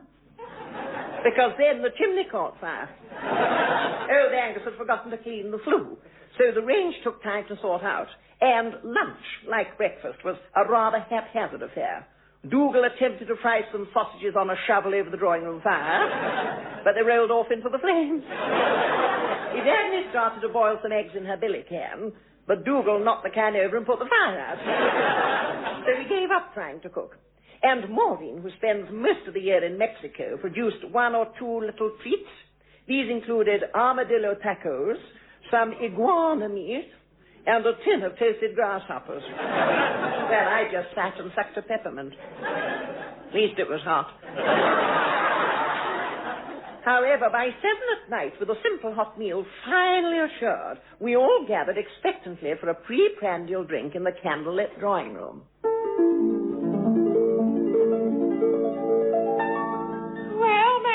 This may not be the proper order of doing things, but before anything happens to prevent it, I'd like you all to raise your glass to the sacred memory. Old Angus, here's to him. Mother means Burns, Hilda, the sacred memory of Robert Burns. Oh, I'm sorry, Maureen. The sacred memory. Then let us toast John Barleycorn, each man a glass in hand, and may his great prosperity ne'er fail in old Scotland. Is that Burns? Aye, that's Burns. Well, do you know, to be perfectly honest with you, Maureen, I don't think I could name a single thing that Burns wrote. Oh, don't talk such nonsense, Hilda. Surely everybody knows his poem to a mouse. We sleekit coward, temorous beastie, oh, what a panic said that beastie. Oh, yes, well, I've heard of that. And you know Old Lang Syne, don't you? Is that his? Of course it is. And my love is like a red, red rose. I thought that was Shakespeare. Again a buddy, meet a buddy, coming through the rye. Again a buddy, kiss a buddy, and need a buddy cry. I thought that was Harry Lauder. You're thinking of Roman and the Gloamin. Is that Burns as well? No, that's Harry Lauder. Roman and the Gloamin on the bonny banks of Clyde. Roman and the Gloamin. Well, I must say, I'm a lot better up on Burns than I thought I was. Incidentally, I've got a Harry Lauder song in my handbag. Why? Because I put it there. I brought it with me specially, as a little compliment to your mother. It sounds a bit of a backhanded compliment. And you intend giving it to me or singing it to me? Well, I thought I might do both. After all, you sang a very English song last time you stayed with us. Now, if I remember rightly, it was called Put a Bit of Treacle on My Pudding, Mary Ann. Hilda's obviously intent on wreaking revenge, Mother. You know, Mona, your poor dear father, Hector Hinge, used sometimes to sing that in his lighter moments. God rest his old tuning fork. Tell me, Maureen, there's one thing that's always puzzled me about Hector. And that is, how he could ever have been a music teacher if he was so deaf. But his father had the music stuck up on the piano. He could read it. He wasn't blind. Yes, but if he couldn't hear what his pupils were playing, how did he know if they were playing it correctly? I mean, they could have had Claire de Lune stuck up in front of them and been playing Hey Little Hen for all he knew. Hilda, my late dear husband may have been deaf, but he was not a complete blithering idiot. You trying to say he was not a good music teacher, Hilda? No, I'm not. Remember, he was not only Mona's father, he was also her first musical mentor. Mona inherits all her musical talent and ability from Hector. Are you trying to say he wasn't a good music teacher, Maureen? I suggest you two get to the piano and do your wee song before someone says something they regret. Ah, here, I love it when Mona plays. Then I hope you'll shut up and listen. Ready, Hilda? Oh, yes.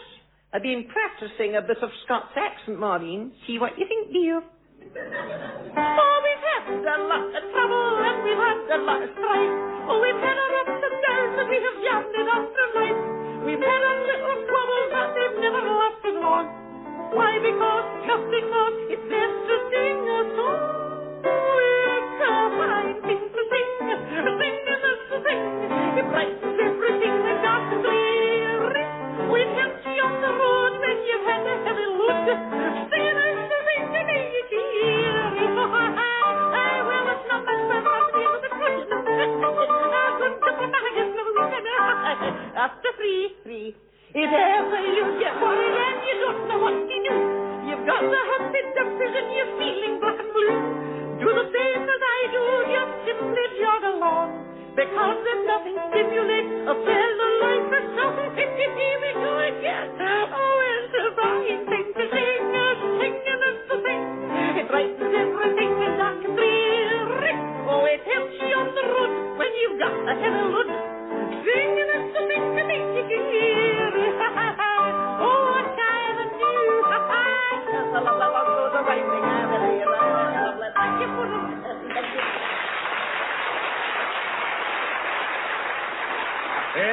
Bravo! Bravo! That's put a smile on all the faces, eh? Haven't put one on Evadne. Don't suppose it's put one on Harry Lauder's either. Listen, there's Angus preparing himself. Oh, it's such a pity I couldn't offer you all a proper Bunn's night supper. But with us expecting to be out, I hadn't got much in. No, there's nothing wrong with herrings and oatmeal, Maureen. Even out of the freezer, that's good Scottish food. Hey, that's true, dear, but it may seem a little ostentatious to be piping it in. Well, what would we have been having if we'd gone to the village, Maureen? Well, haggis first, of course, with the traditional bashed meat. That's mashed Swede to use Sassenach. That's the second time today that I've been called a Sassenach. Well, you are a Sassenach. That makes it 3. Now, I don't want to hear that word mentioned again. Hilda's one of us tonight. Sassenach or not. Oh. Excuse me, madam. I warn you, Angus, if you're about to announce that you've burned those herrings, you're fired. What herrings? Oh. For heaven's sake, man. Have they come to tell you about herrings? I've come to tell you that there's a snowplough arrived outside my kitchen door, and if you've a mind to celebrate Burns Night in the village, you'll be very welcome to join us. Us, Angus? Who's us? Well, by a wee stroke of good fortune, it just happens to be my brother Jamie, who's driving the council's snowplough tonight. Say, this will be something to dine out on in Stepton. Going to a Burns night supper on a snowplow. Right, everybody, get your coats. Come along, Mona. I'm sorry, Mother. I really don't think I could face the Burns night do now. Oh, come on, Evadne. No, I'm absolutely exhausted. What with digging the car out and all that logging. Why don't you lot go and let me stay here? I'll be quite happy with a humble herring. Oh, well, if you're sure, Mona, I'll not force you. You never have been a great one for parties. As long as you'll not be lonely, dear. Oh, I'll stay with you, Mona. I'll stay here and keep you company. We can have a wee quiet party on our own. You know, on second thoughts, perhaps I will come with you to the village. There are worse fates than a Burns night supper.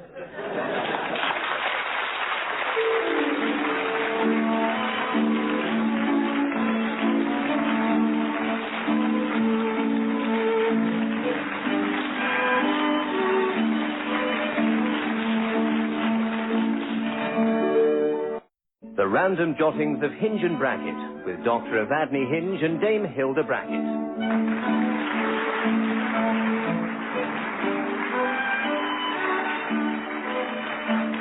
With friends and neighbours at Stackton Trestle in Tokens of Regard. When it comes to money, Evadne is a very careful person. Well, mean, really. Well, almost stingy. I have known her to call the fire brigade and ask them to pump out an entire drain just because she's dropped a £1 coin down it. Mind you, £1's a lot of money to Evadne. Well, you can get 3 pairs of shoes for £1 where she goes. And she never pays more than 50 pence for a frock. She doesn't buy them at the nearly new shop. She buys them at the really old one.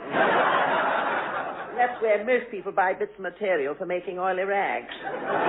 You know, I once took her to a rather smart Guy Fawkes night party, and while no one was looking, she swapped hats with the guy. Oh, she was over the moon. She still thinks that old Trilby is the best hat she's got, and the sad thing is that it is. Now, where money is concerned, Evadne is very careful. Take Sunday morning 2 weeks ago. We were sitting in the drawing room having our morning coffee.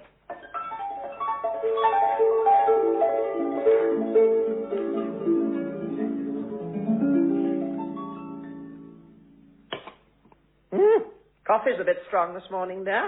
Is there a drop of milk in the jug? Well, there is, yes. But you do get through an awful lot of milk in your coffee. Evadne, I happen to like milky coffee, so if you'll just pass the milk, dear. You do know milk has gone up a penny a pint, don't you? I didn't, dear, no. Well, it has. Then if we can't pay the bill at the end of the week, we shall just have to pawn the piano. Now, will you please pass the milk? I've worked it out that if we were a little more sparing with the milk, we could manage with a pint less each week. What do you suggest we do? Sell one of the cats? That aren't the problem. You are the extravagant one. Extravagant? All I'm asking for is a drop more milk for my coffee. It's not as though I was bathing in the stuff. Do you know how much money we'd save if we could manage on a pint less a week? Oh, for goodness sake, where's my handbag? What do you want your handbag for? I'm going to give you the money for the extra drop of milk. Will 2p be enough? That is typical of you. Every time I attempt to discuss home economics, you get silly. I'd sooner discuss home economics with Scrooge. I bet he'd have let me have a drop of milk. Oh, here, take the jug. Help yourself. And don't blame me if we end up in Queer Street. Thank you. Well, what are you staring at? I don't know how you can drink that with all that milk in it. Yes, I have rather overdone it. Is there a drop more coffee in the pot? No, there is not. It's all right, dear. I'm only joking. This is quite delicious. And well worth waiting for. Well, now that we've watered the elephant, perhaps we can get on. The expressions you come out with, just because you once had a pen pal who was an elephant boy. His name was Sabu, wasn't it, dear? Dr. Abercrombie, and he was not an elephant boy. He was an eminent zoologist. In every photograph he sent you, he was sitting on an elephant. He happens to specialize in elephants. There you are, then. He was an elephant boy. A very old, ginger-moustached elephant boy. Oh, have it your own way.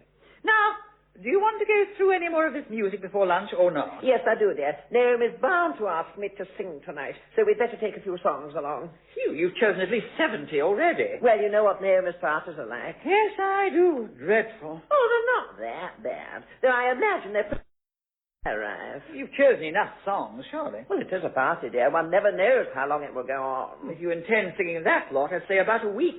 Not going to sing all of them, not unless they absolutely insist.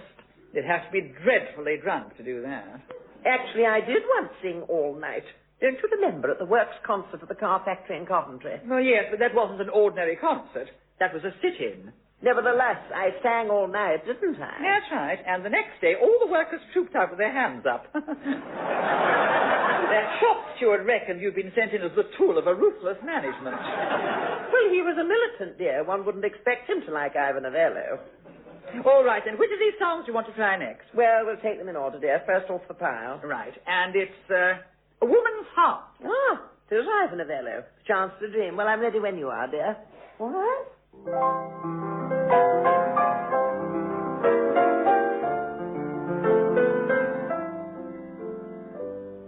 My woman is always the slave of our hearts, no matter what reason they say.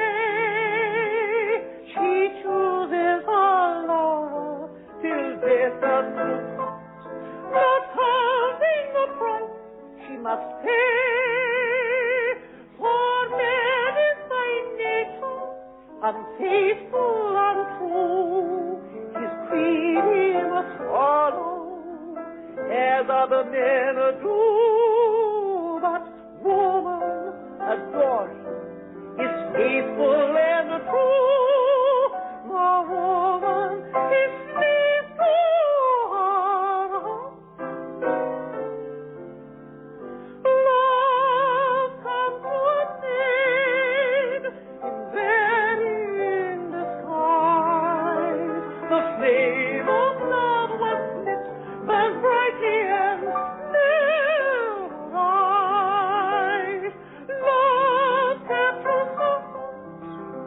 in spite of all endeavor, when she loves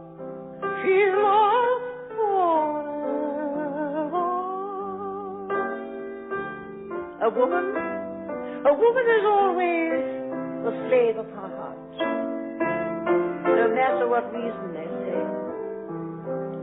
She chooses her lover till death us to part,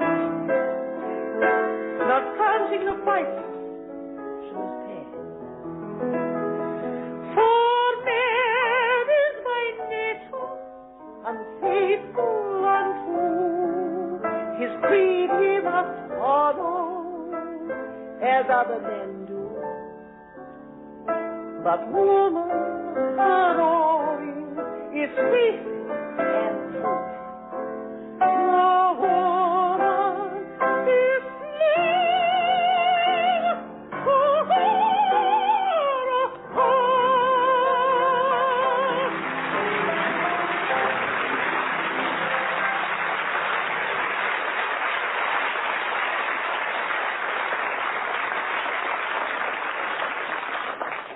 Very nice, dear. The coffee must have warmed your fingers. You're not fumbling half as much as you usually do.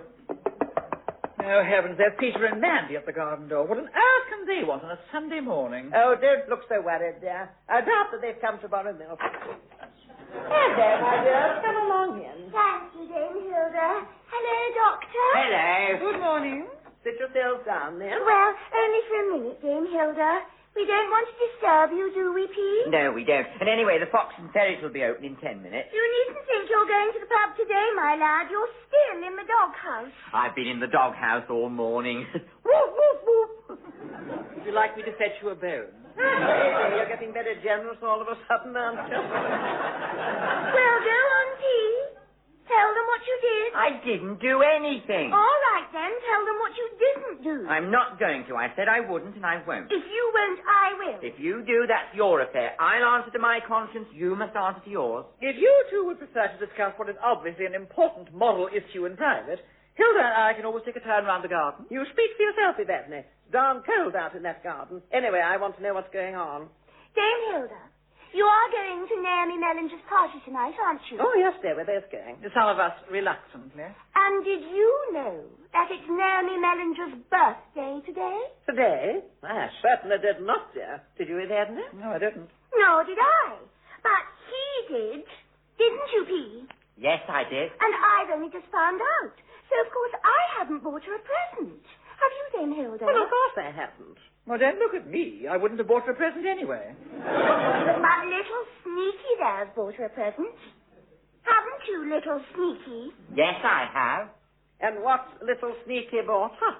Little Sneaky won't tell me. And how did little Sneaky know it was her birthday? Because, apparently, she made a point of telling little Sneaky 2 whole weeks ago in the butcher's shop. And little Sneaky didn't tell anyone else. Might one ask why little Sneaky didn't tell anyone else? Would you believe it? Because Naomi told him not to. That's right. She told me not to. So he didn't. No, I didn't. And I don't see why you should all call me sneaky when I haven't sneaked. Because it was jolly sneaky of you not to. That's why. Well, she asked me to promise not to tell. Of course she did, because she wanted to make sure you would. That's exactly what I said to him. She naturally assumed that you'd tell your wife. And she naturally assumed that your wife would tell everybody else. P, the information was deliberately planted on you. Nonsense. You were carefully chosen as a plant. And how could Naomi know you'd turn out to be a weed? I really don't see what everybody's so het up about. Oh, for heaven's sake. Peter, dear, let us suppose that a few days before your birthday, you, being polite, said to us, "Oh, don't buy me any presents, I don't want any presents." Yes. And suppose we all took you at your word, and we all came to your birthday party, and not one of us brought you a present. Now, wouldn't you honestly be a little bit disappointed? Well, I wouldn't. I've never given anything I want anyway. I'm not talking to you, Evadne. Now, Peter, wouldn't you? Well... And just a little bit disappointed? No. No, P? No, I'd be absolutely furious. There you are, then. So how do you think Naomi's going to feel when we all turn up without presents? I'm not going to turn up without a present. I bought her a present. Perhaps that solves the problem, Peter. Couldn't you say that the present was from all of us? Well, I suppose I could. Come on, P. What have you bought her? I'm not telling you. Please, Pete. No, not after what you've been calling me. If I was to say I'm sorry... No. And I'll apologize properly when we get home. What, really properly? Oh, for goodness sake, what did you get her? A key ring. A key ring! Well, it's just a little token of regard. That would seem rather inadequate as a gift from the four of us. It's a jolly nice key ring. I've had the fob engraved. From Peter to Naomi, your secret is safe with me. I despair of him. I really do. I'm surprised you're even speaking to him. But I had a little brainwave. How nice for you. I hope you waved back. Why do you have to choose today to make your annual joke? Now, Mandy. What's your idea? Well, I suddenly remembered that the Health and Leisure Club is open on a Sunday, and Naomi's into that sort of thing now. So I'm going to pop down and buy her a year's subscription. And I'm going to pop down with her and have a sauna. Do hope your key ring doesn't rust. Would you like me to say it's from all of us, Dame Hilda? No, I don't think so, dear. Thank you all the same. After all, it's not really my sort of present. The only facility of the health club that Hilda ever uses is the car park. And that's only because it's near the cake shop. Well, if you're sure. Anyway, we'd better be making tracks. Come along, please. We'll see you both at the party then. Toodle pip. Bye. Bye-bye, dear. Goodbye. Bye. Oh, that Petermore is an idiot. Oh, they're both idiots. At least she had the wit to come round and tell us. I wish she hadn't. You're going to worry now, aren't you? Of course I'm going to worry. I mean, where am I going to be able to buy a birthday present for Naomi and Stacton on a Sunday? Well, why not take her a nice bunch of flowers? And where would I get a nice bunch of flowers on a Sunday? Well, that stall outside the cemetery gates will be open this afternoon. Well, I'm blowed if I'm arriving at a birthday party clutching a bunch of Madonna lilies. They do sell other flowers. Yes, but Madonna lilies are about the only flowers Naomi doesn't grow herself. Well, buy her a plant. They sell plants. Now, what would Naomi want with a plant? Her house is full of plants. You need a machete to hack your way into her bathroom. Perhaps you could get something at the tobacconist. Now, they're open till lunchtime. What had you in mind? A corncob pipe and an ounce of shag? If you bought her one, I bet she'd smoke it. No, I was thinking more of a box of chocolates. They don't put their sweets in boxes in that place, not even at Christmas. And if you want them in a paper bag, you have to take your own. Well, the only other place that's open in Stacton today is the garage. Garage? Now, that's an idea. Where have you been putting those gift tokens they give us every time we buy petrol? In the blue china jug on the mantelpiece. But you're not having those. They're mine. They are ours, Evadne. They're not. They're mine. How do you make that out? We always share the cost of the petrol. Maybe. But ever since that garage became self-service, it's been me who's had to get out of the car in all weathers and fill it up. Well, there's a roof over the pump. Of sorts. Then I have to battle my way across that windswept forecourt to hand the money over. It's not that far. Well, then notice you doing it. Just sit there like Lady Muck. And who does all the driving? And who puts the oil in? And who pumps the tyres up? And who cleans the windscreen? Well, until Popplewell's garage went self-service, Mr. Popplewell did. And ever since he went self-service, I have. So those tokens are my perk. If I had known you expected a tip every time you did some paltry little job, I'd have given you one. I don't want a tip. I've got my tokens. How many tokens have you got? 79. Ooh, sounds a lot. What sort of gift can we get for 79 tokens? You can't get anything. I am going to get an extension lead for my electric drill. But you can get an extension lead anywhere. That's not the point. I'd have to fork out real money. And that hurts, doesn't it? I'll tell you what. If you let me have the tokens now, I'll buy you an extension lead first thing in the morning. Guide's honour. Guide's honour, dib, dib, dib. Very well, then. But I shall hold you to that, and I shall expect you to put an IOU in the jug. Oh, you drive a hard bargain. Now, where's the gift catalogue? It's on the occasional table there. Right. Got it. Now, say, there are some very nice things in here. Yes, aren't there? It's a shame to waste any of them on Naomi. Say, that little pocket-sized colour television's nice. How far would I have to drive to get 900 tokens? About 120,000 miles. Oh, I won't manage that this afternoon. Speed you drive, you won't manage that before the end of the century. Oh, look, here we are. Evadne, this is the ideal thing. A carriage clock. Now, Naomi would love that. How many tokens? 80. Well, then you're one short. Well, we must have got another one when we filled the car up yesterday evening. Have you put that one in? Yes, I have, so you're still one short. Oh, well, never mind. I'm sure Mr. Popplewell will advance me one little token. After all, he does owe me a favour. For what? What do you mean, for what? What did he owe you a favour for? For honouring him with my patronage, of course.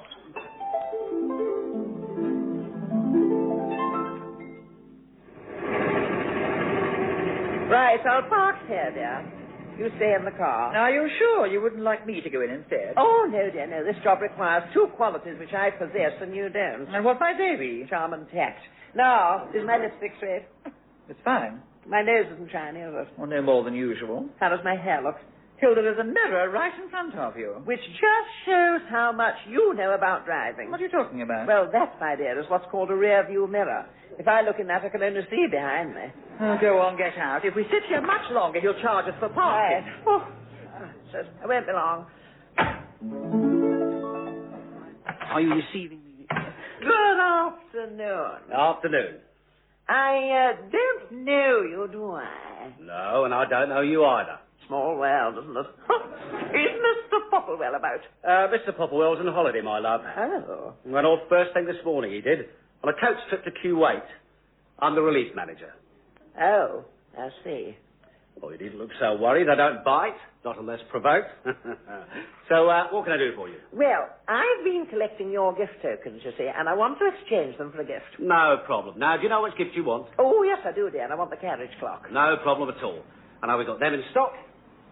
Yes, here we are. Now, shall I take it out of the box so you can have a deco? Oh, would you? Of course, no problem. There you are. Just look at that, eh? You'd have to pay 25 quid for one of them outside. 25 pounds? Would I really? That you would, my dear. And of course, even at that price, you'd not be getting the petrol with it. 'Tis nice, isn't it? Very nice indeed. So, you'll have it, will you? Well, I'd certainly like to. And you've brought your tokens, I presume? Oh, yes, I've got them all here. Then you've got no problem, my love, have you?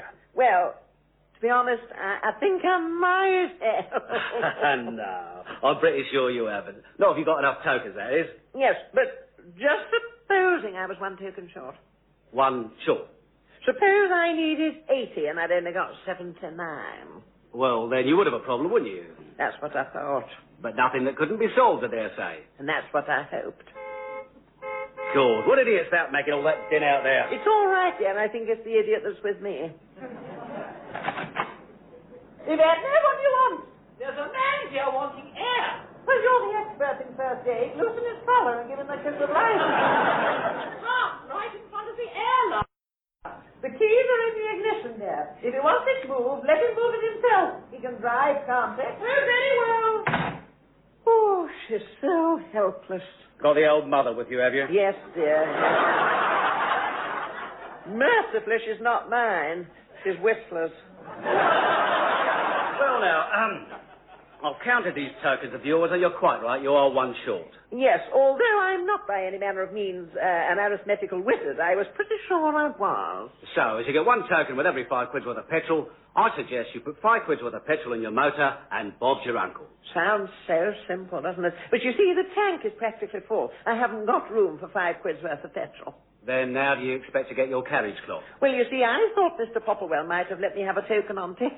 How did you now? Well, after all, Mr. Popplewell knows me very well. Does he now? Perhaps I should have told you at the outset that I am Dame Hilda Rackles. I don't care if you're Dame Nellie Melba, love. I can't give you a token on tick. They have to tally with the petrol sales. But I really must have that clock today. Is there nothing you can do? Well, the only thing I can suggest is that you siphon 5 quid's worth of petrol out of your tank and then put 5 quid's worth in. Fine, but where am I going to put the petrol I siphon out? Well, I can sell you a can. How much? £5.99 the ordinary one, £12.50 the deluxe. What's the difference? Well, the deluxe ones don't explode. And the others do? Well, they're not guaranteed not to. And how much do these cans hold? About a gallon. And how many gallons do I get for £5? About 2.5. But I'd need 3 cans to get £5 worth of petrol in. That's right, yes. It would cost me at least £20. Well, yes, but then you'd have a clock worth 25 quid, a tank full of petrol, a boot full of petrol, and 3 petrol cans. Not bad for 20 quid, I'd say. Yes. I think this is all getting a little too complicated for me. I think I'd better go and talk it over with Whistler's mother. Be my guest. Well, did you get it? No, I didn't. Mr. Popplewell's on holiday, and that pig wouldn't let me have one. Oh, give me the tokens. I'll go and have a word with him. No, Evadne, we don't want to make a fuss, dear. I have no intention of making a fuss. I mean, if he wouldn't give me a token on tick, he's hardly likely to give you one. I don't expect him to. Well, what's the point of going in, then? Well, I thought as we're here, and as you can't get your clock, I may as well get my extension lead. Oh, you are so sensible. Don't worry, there'll be 3 tokens over. I'll see if I can get Naomi something myself. You'll do no such thing. What are you going to do then? Well, it's a lovely afternoon. I fancy a little drive, you know, so why don't we just have a little run out, use up £5 worth of petrol, and then fill up again? That's crazy. Not really. We'll have a lovely afternoon in the country and a carriage clock, all for £5.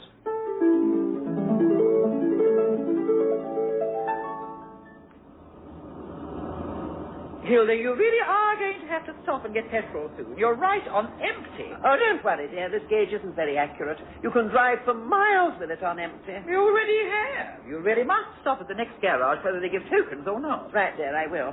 Surprising how few garages round here give them, isn't it? Hilda, we're starting to judder. Oh, that's nothing. It's probably just a bit of dirt in the wattage, you know. It'll clear in a minute. Famous last words. The second time you've been wrong in as many minutes. Well, I don't claim infallibility. What a thoroughly stupid thing to do. Then let it be a lesson to you, dear. It's the price we pay for your meanness. You really can't blame me. This is entirely your fault. No. You see, Evadne, meanness is contagious, and I obviously caught some of yours. Well, how'd you make that out? Well, if I hadn't, I'd have done what that man at the garage suggested, and we'd have 3 cans full of petrol in the boot now. Still, look on the bright side.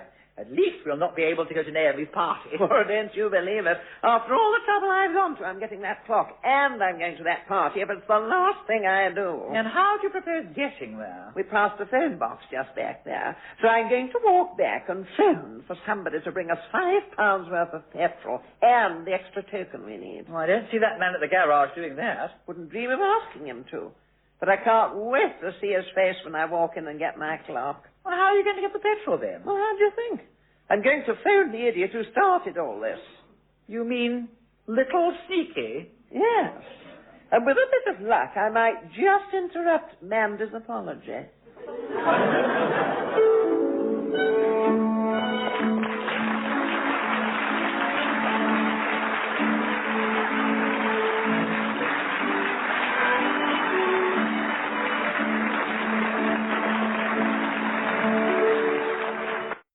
The random jottings of Hinge and Bracket with Dr. Evadne Hinge and Dame Hilda Bracket. With Jean Haywood as Maud and friends and neighbours at Stackton Trestle in Up in Evadne's Room.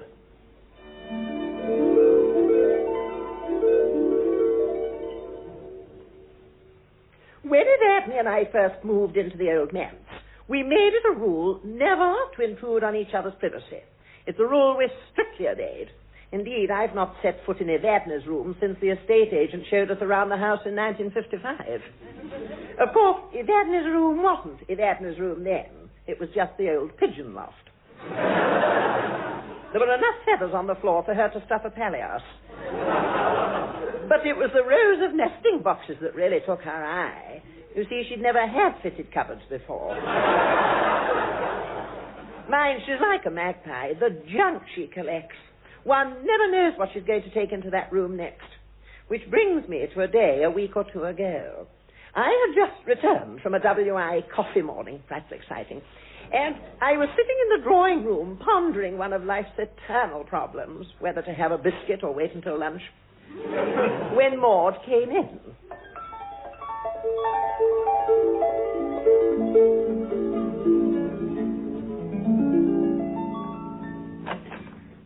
Excuse me, Dame Elder, but could I have a word with you? Well, of course you can, dear. What is it? Well, you know, Dame Elder, as I ain't one for prying into other people's affairs, nor for telling tales out of school. Yeah. But I think you ought to know as the doctor's up to something in her room. Well, she's always up to something up there. Ah, but this time she's up to something different. Well, it is her room, dear. I mean, she can do whatever she likes up there. It's nothing to do with us. I just thought as you ought to know. All right, Maud. Well, what's she up to? Now, you also know, Dame Elder, as I ain't never been one for snitching. Oh, do get on with it, Maud. What is she up to? She's had a man up there.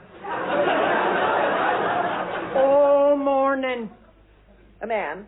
What sort of man? One of them two-legged sorting trousers. Good heavens. Exactly. Now, that's never happened before, has it? Well, I don't suppose it's anything to worry about. It's probably just a rag and bone man come to give her an estimate. Is he still up there? No, he's gone. Is she still up there? No, she's gone. Well, I doubt they've gone to Gretna Green together. Her galoshes are still in the hall. The pair of them was making some very funny noises up there, Dame Elder. Really? What sort of noises? Well, for a start, there was a lot of tapping and knocking and banging about. Banging? Well, I suppose the man could have been her clog dancing instructor. Didn't sound much like dancing to me. They were all over the place. Well, the doctor's dancing is all over the place. Oh, perhaps she's having some new touch of wanton luxury added to her room, like lino. Ah, but that don't account for the bellowing. The bellowing? You mean they were shouting at each other? No. There was a sort of bellowing noise kept coming, a sort of ooh, ooh. I do hope she's not building a cowshed up. Well, she were complaining yesterday that the milkman's always late. Maud, I know you're not one for prying into other people's affairs or for telling tales out of school or for snitching, but didn't it occur to you to have a peep through the keyhole? Well, of course it did, Dame Elder. And? She's covered it over. Sneaky old thing. Well, I assume you tried the door. Of course, but it were locked. And what's more, the key weren't in its usual secret hiding place. I didn't know she had a secret hiding place for it. Well, she do. Not everyone's as open and above board as you are, Dame Elder. Oh, and I tried that other little trick as you showed me and all. You mean the one with the bent hairpin? No, I mean the one where you lie flat on the landing floor and try to peer under the door. Well, that usually works. Didn't this time. She had her door done and all. Really? What is she trying to hide? I mean, privacy's one thing, but obsessive secrecy just isn't healthy. Is it bread? Oh, that's the odd job, man. Yes, Mr. Bissett? I'm off to get a few more slices. I'll be about an hour and a half. All right? All right, Mr. Bissett. He's come to replace them slates as blowed off last week, Dame Elder. Yes, I noticed his ladder was up there when I came. His ladder? It's right outside Evadne's window. Quick, come into the garden, Maud.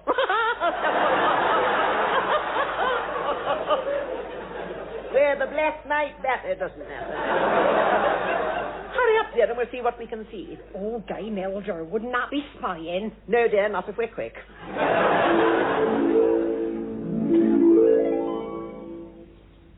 I say, it does look a long way up to the doctor's window, doesn't it?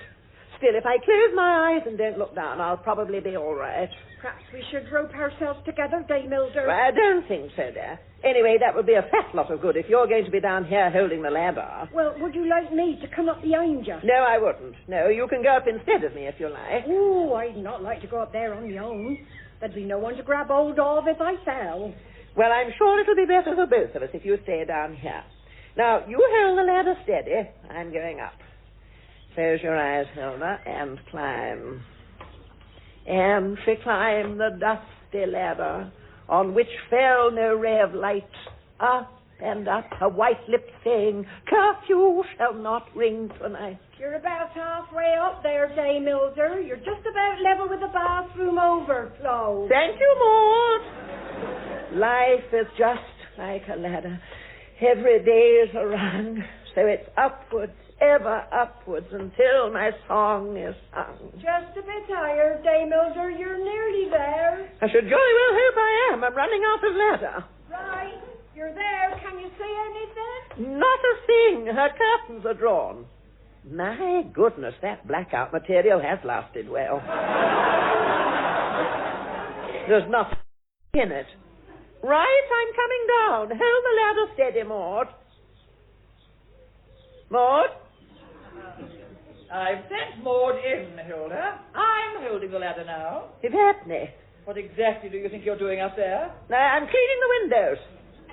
Don't you need a bucket of water and a chamois leather for that? Oh, I haven't got that far. I'm just looking to see how dirty they are. Then I'll know how much detergent to put in the water. I thought the window cleaner was coming tomorrow. He is, dear, and heaven knows what he'll think if he sees the windows in this state. Gilda, I'm giving you just 2 seconds to climb down that ladder. Oh, don't be so ridiculous. The fireman couldn't slide down his pole that fast. Gilda, I'm waiting now. Come down this minute.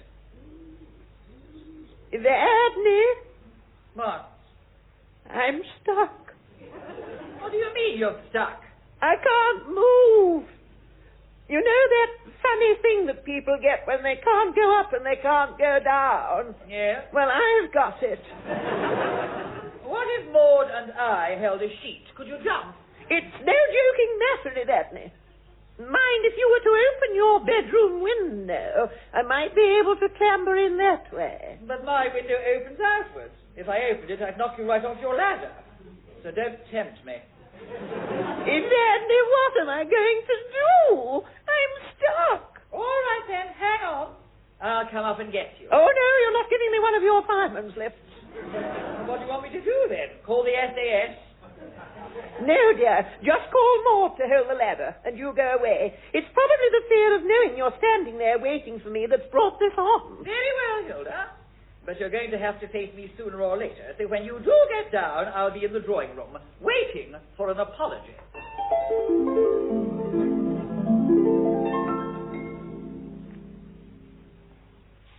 Have I been sent to Coventry, Evadne? No. Then stop fiddling with that music and talk to me. I've nothing further to say to you. You haven't really said anything yet. I've said all I intend to. I'm just deeply disappointed in you, Hilda, that's all. One expects Maud to gossip, but one doesn't expect you to pry. I've apologized. And I've accepted your apology. So the matter is now closed, and there's nothing more to say. Are you going to sulk for a long time? I am not sulking. Well, I think I'd sooner be shouted at. Then you should share your home with a fishwife. Well, I didn't expect to be sent to Coventry. You have not been sent to Coventry. I mean, you can hardly blame me for being curious. I bet you'd be curious if I'd had a strange man in my room, banging about and making moo-cow noises. Well, wouldn't you? Evadne, I said, wouldn't you? There, you see, I have been sent to Coventry. You certainly will be if you don't shut up. I'll put you on the bus myself. I'll get it. No, I'll get it. Am I to take it? I am not allowed phone calls now. Suppose this is what they call loss of privileges. Hello? Section 295. Yes, speaking. Oh, Hello, Roland. What? Holy water. I haven't the foggiest idea where you'd buy it. Why not try the church? Well, wait till there's a christening on and then pop a little bottle. What does he want holy water for? Well, it won't be that dirty, Roland. We don't totally immerse them. Though whether it would be drinkable or not, I wouldn't like to say. What does he want holy water for? Will you be quiet? If I were you, Roland, I'd go round to see the vicar. If you take a milk jug, he might let you borrow a drop. A recipe book. Well, why not pop round here afterwards? All right, I'll see you then. Bye now. What does your little friend Raylan Quartermain want holy water for, then? If you must know, he's come across an old recipe for Bible cake, and he's getting his housekeeper to make one. Now, are you satisfied, nosy? A Bible cake? I bet that's for the church social, and all I could think of was angel cakes. That man is such a show-off. Did I hear you say he was coming round? Hilda, you are incorrigible. I've just ticked you off for prying, and now you're quite shamelessly eavesdropping. Well, if you'd wanted me to leave the room or stick my fingers in my ears, you should have said so. I would just prefer you not to bother yourself with things that don't concern you. But a visit from Raylan Quartermain does concern me. He might want to hear the song I'm going to sing at the social. He is arranging the program. Well, what if he does? Is there a problem? Well, that's just it. I don't know. There might be. What do you mean? Well, you may have decided you don't want to play for me because you're not talking to me. Not talking to you? I'm talking to you more than I usually talk to you. Then will you play for me? With the greatest of pleasure. Can we have a rehearsal then before he comes? Michael, you do push your luck. Well, can we? Oh, very well then. Thank you, dear. Evadne. What? I'm glad we're friends again.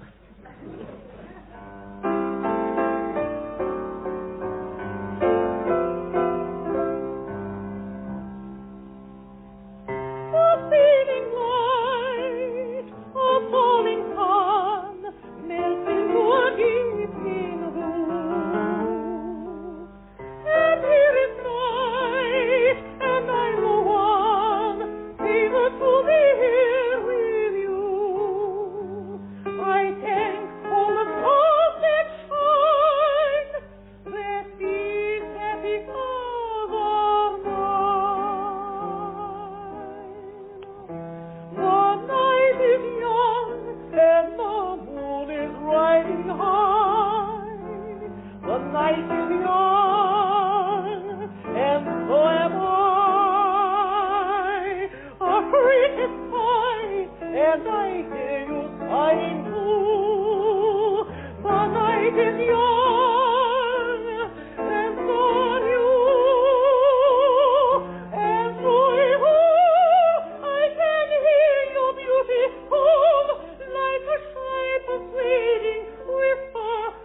That was really lovely, Evadne.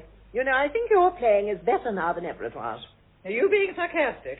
No, I'm just being pleasant. How very disconcerting. So, now we're friends again. Shall I go and ask Maud to make you a nice cup of coffee? Well, I'd like a cup of coffee, but whether Maud's capable of making me a nice one, I rather doubt. Then I'll make it myself. I won't be long, dear. Thank you, Hilda. Doctor! Hello! It's P&D, as you can see. We're here at the garden door. And about time, too. Peter, Nancy. Well, come in. Thank you, Doctor. Come along, please. Do you want a hand with those cases? No, I'll manage. I've given you two up. I was expecting you hours ago. There you are, P. What did I tell you? What did you tell me? I told you at the outset there was no point coming if we were going to be late. Ah, but we didn't know we were going to be late, did we? Not until later. And by then it was too late. Well, have you got everything with you? We have, Doctor. It's all in these suitcases. That's partly why we're late. Oh, don't start that again. You see, P insisted on driving all the way over to Kirkling just to borrow a few things off Thomas's. Yes, and Mandy insisted on driving all the way back. Only because I didn't want to be late. P's such a ditherer. We'd have been only we got lost. I didn't. What do you mean you didn't? You were sitting right beside me. If I was lost, you were lost. I was not. I knew perfectly well where I was. I had the map. I know you did. That's how we got lost. Anyway, what's done is done. We can't go home and come back earlier, can we? No, but we could go home and come back later. That's true. Would that be any help, Doctor? No, it wouldn't. So much for your clever ideas, Dee. Well, now you're here, you'd better come up. And remember, if you bump into Hilda, mum's the word. Right. Here we are, Evadne. Oh, Peter, Mandy, I didn't hear you arrive. What brings you here? Mum's the word, Dame Hilda. I beg your pardon? We're going up to my room, Hilda. Oh, lovely, after all these years. I feel quite honoured. Now, what shall I wear? Don't put yourself out. We does not include you. What about your coffee? Do you want it delivered? I'll take it with me, and you might ask Maud to bring us 2 more cups. Oh, and tell her that when Roland Quartermain arrives, she's to send him straight up as well.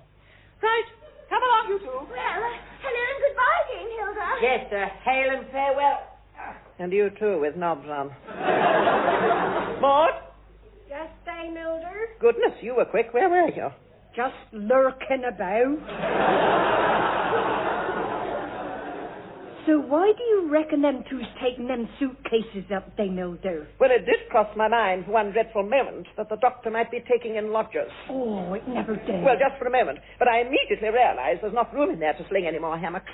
Perhaps she's been having some bunk beds built. No, those suitcases were obviously heavy, and I thought I could hear things rattling about in them. Oh, perhaps it's swag, silver plate and such. Well, I hardly think so, dear. Even I can't see those two as successful cat burglars, and the doctor as some sort of Fagin. Oh, I don't know, though. But I'd love to know what she's up to all the same. No one, not even myself, has ever set foot across that threshold. I say, Dame Hilda, look. What? That Mr. Quartermain's coming up the drive now. Right, Maud. You go and fetch some more coffees, dear. I'll let Mr. Quartermain in myself through the garden door. Oh, you're a wily one, Dame Hilda. The doctor'd have to get up early to catch you with your knickers down. I jolly well think she would. Roland, you can come through this way, dear. Oh, thank you. And a very good morning to you, Hilda. Good morning. Well, sit yourself down, make yourself comfortable.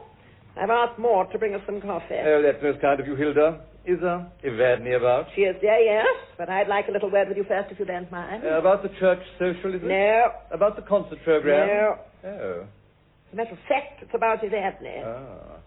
And might one inquire where she is? She's up in her room there, with Peter and Mandy Moore. Then if you'll excuse me, Hilda, I think I should go straight up. Oh, no, you don't. Not until I've finished with you. I beg your pardon? Oh, you needn't look so worried. My intentions are perfectly honourable. Had they not been, I'd have offered you something a little stronger than coffee. But I'm sorry, Hilda, I don't wish to appear discourteous, but Evadne is expecting me. Then Evadne is going to have to lump it. And I warn you, if you try to make a bolt for it, I shall trip you up and lock the door. I must say, Hilda, I find this violent streak in your nature somewhat unexpected. One can only assume you acquired it through stomping the stage for so many years in the guise of some Wagnerian warrior maiden. I did not stomp. I assure you that was not intended as criticism.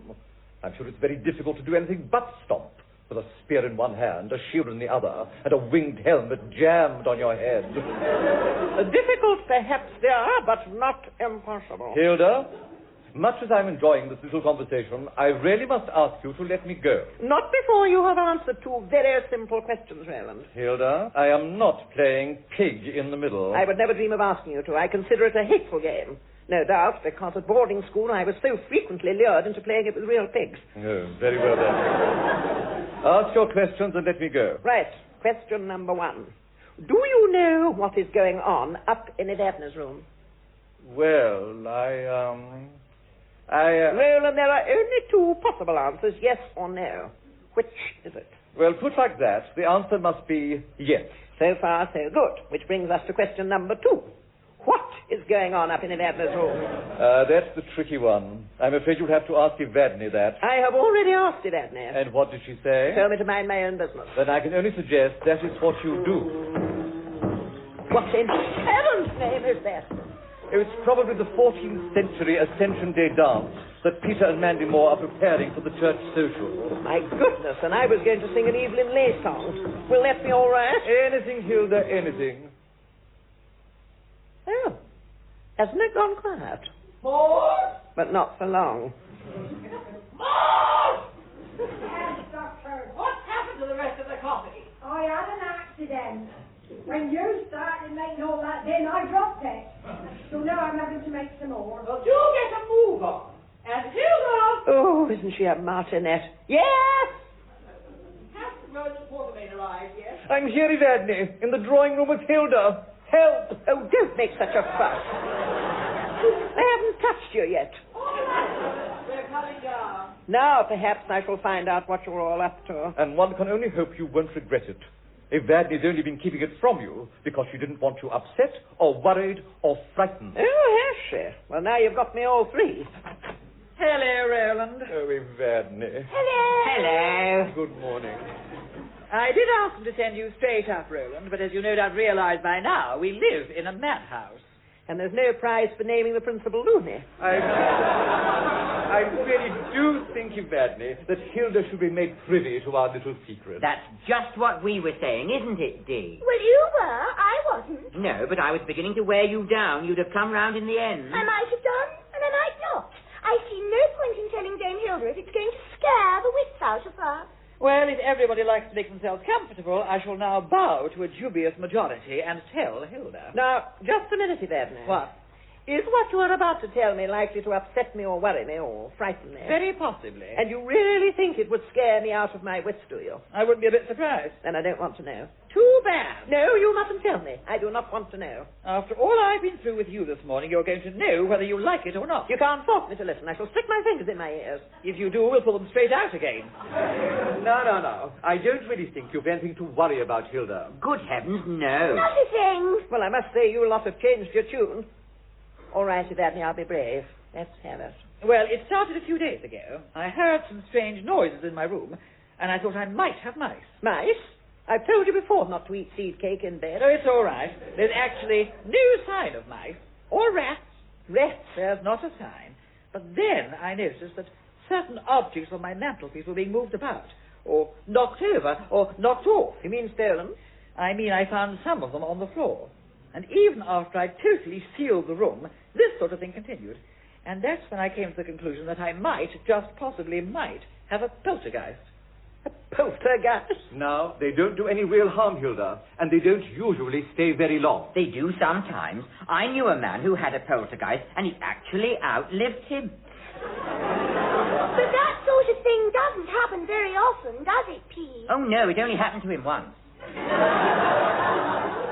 But why would a poltergeist choose your room, Evadne? I mean, surely, sooner or later, it's going to realize what a dreadful mistake it's made and move into mine. No, Hilda. Poltergeists tend to stick to one particular person. Well, then you'd better move out and take the wretched thing with you. Now, don't worry, Hilda. We'll get rid of it. I've even spoken to the vicar, and plans are afoot. Yes, we've rustled up all manner of high-tech ghouly scarers. Well, you have, P. I just bought a bag full of things to bang, blow, and jangle. Yes, it might be noisy for a bit. Apparently, Dame Hilda, poltergeists just can't live with certain noises. Well, neither can I. Perhaps you'd better move out. Excuse me, Dame Hilda, but Mr. Bissett's back and he's at the kitchen door. Oh, well, what does he want now? He says, did you know as you've got squirrels in your attic? Squirrels in your attic. There, I suspect, is your poltergeist, Evadne. They'll be getting in via the chimney. I say, if I leave the video cameras running, we might get some wonderful shots. You mean you've got video cameras up there? Oh, yes. Then at last, the final veil is about to be removed, and the ancient secrets of Evadne's room will be revealed. You needn't think you'll see much. I've covered everything with dust sheets. You know, Evadne, I think I know why those squirrels were attracted to your room. All right, I'll buy it. Why? Well, can't you guess, dear? Wait for it, everybody. Well, it's because they think you're nuts.